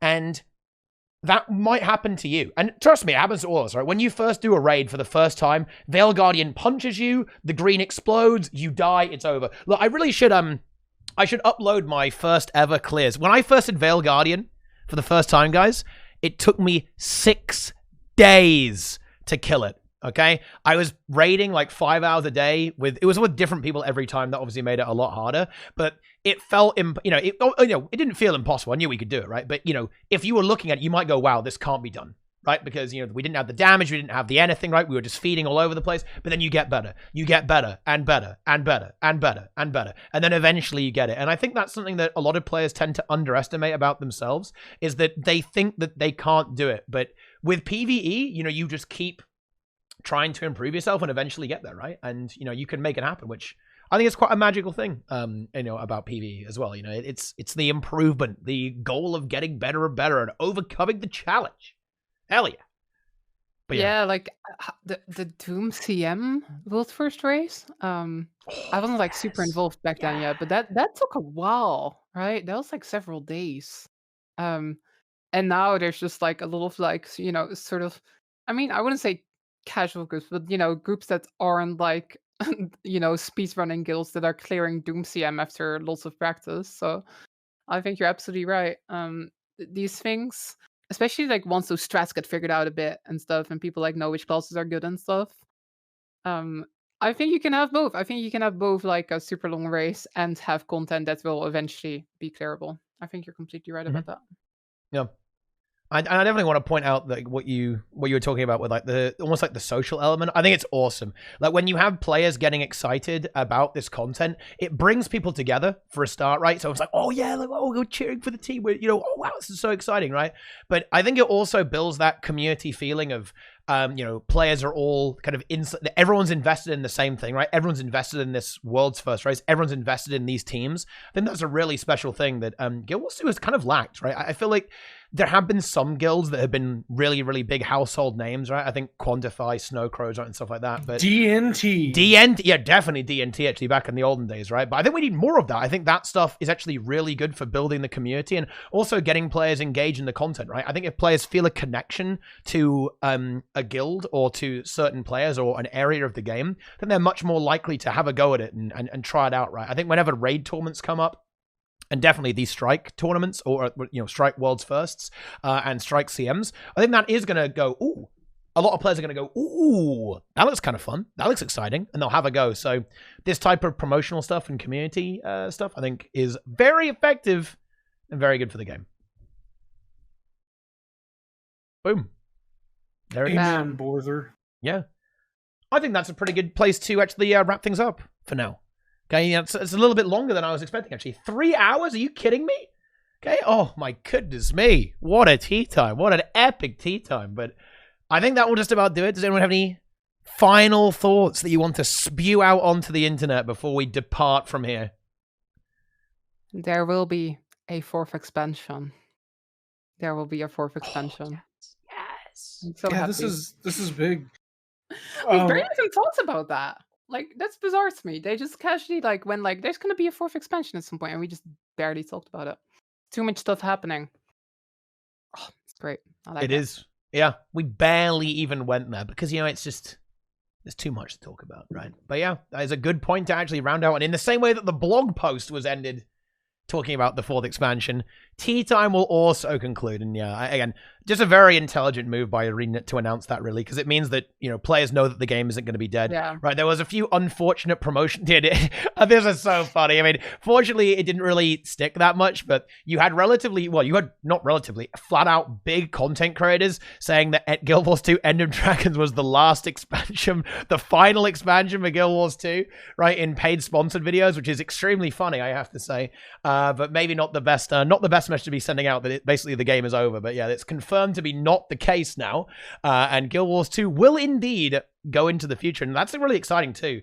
They're either letting us know this early. I mean, it could be Season 6, right? Like, Living Story Season 6 and then expansion.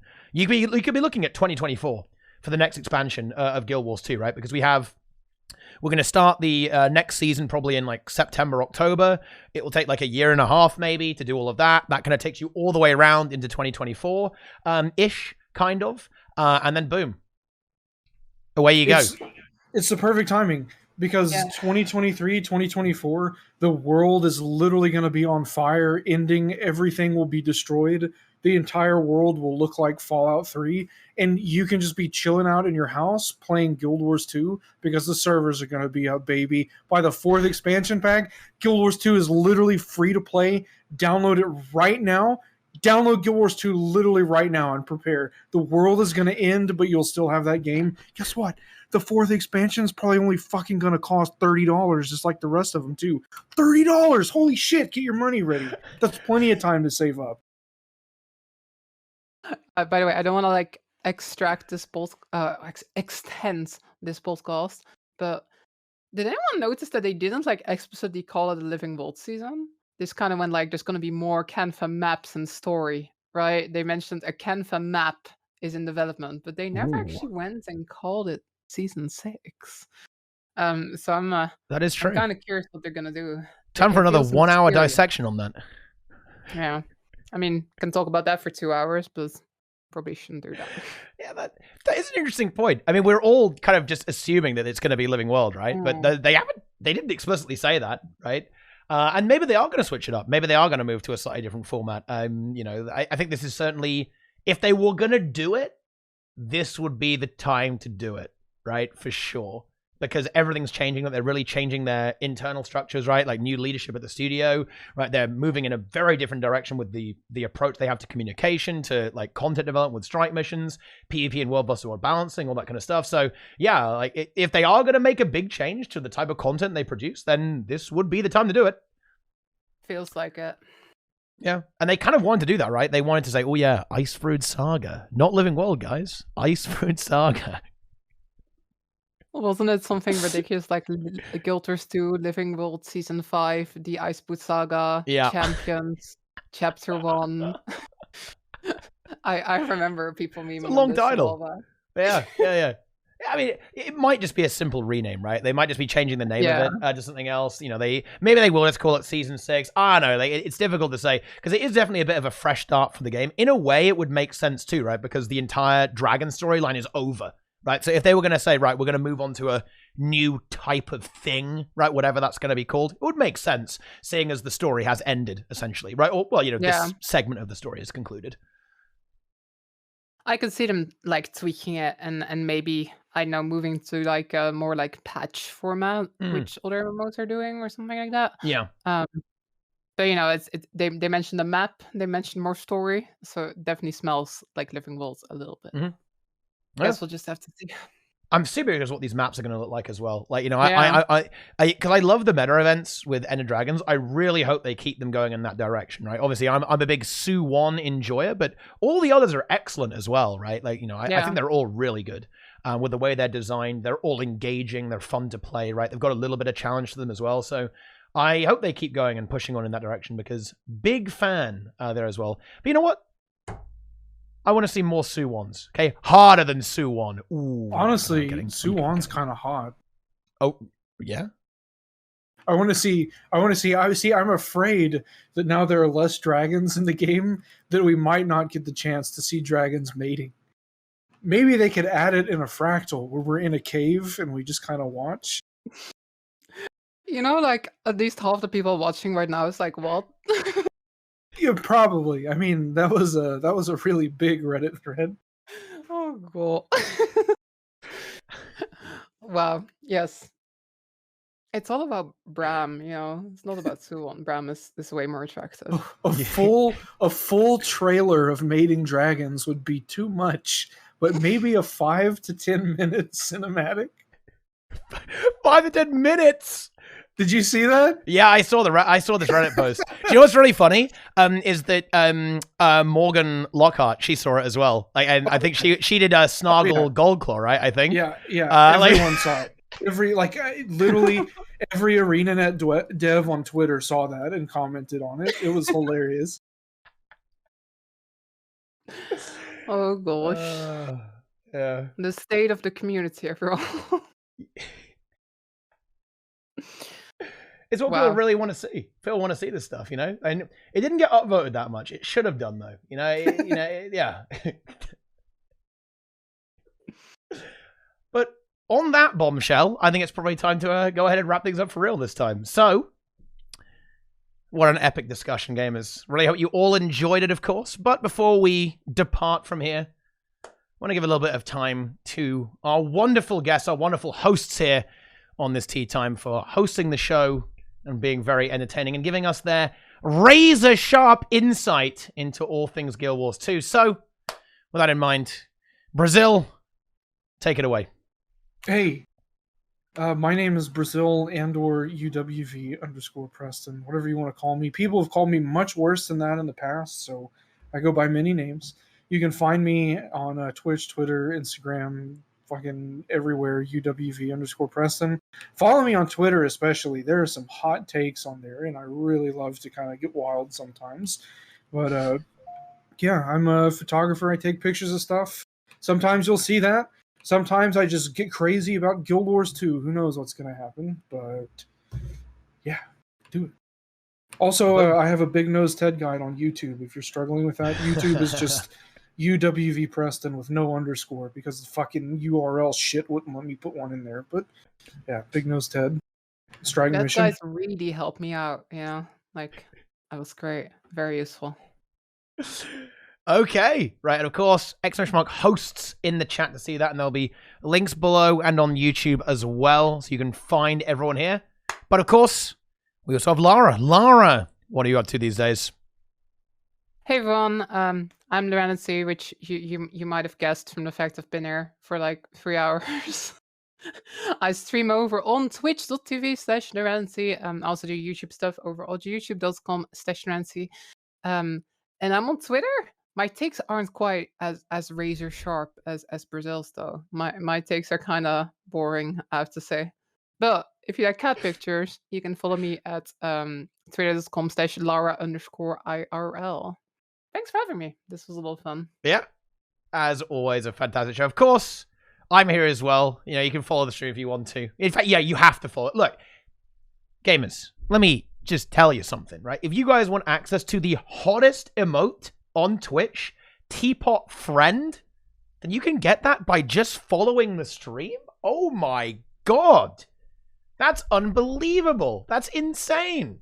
So go ahead and follow the stream right now. You can subscribe if you really like me as well. Come back and watch all the TMs. There's a load of TMs on YouTube that you can go and watch. You can go back and see how we've evolved over the years, our opinions and different takes and memes.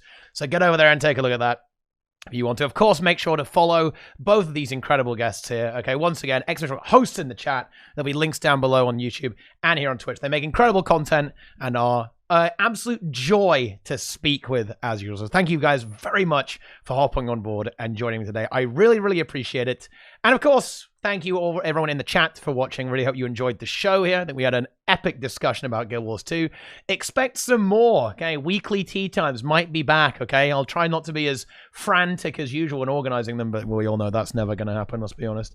But anyway, that is just about it, guys. So thank you so much for watching. Really hope you enjoyed the show. Have a wonderful evening. I'm probably not going anywhere just yet because I have no life, but Okay, for this tea time, the end is here. And we will see you all next time. I hope you enjoyed it. See you later, gamers.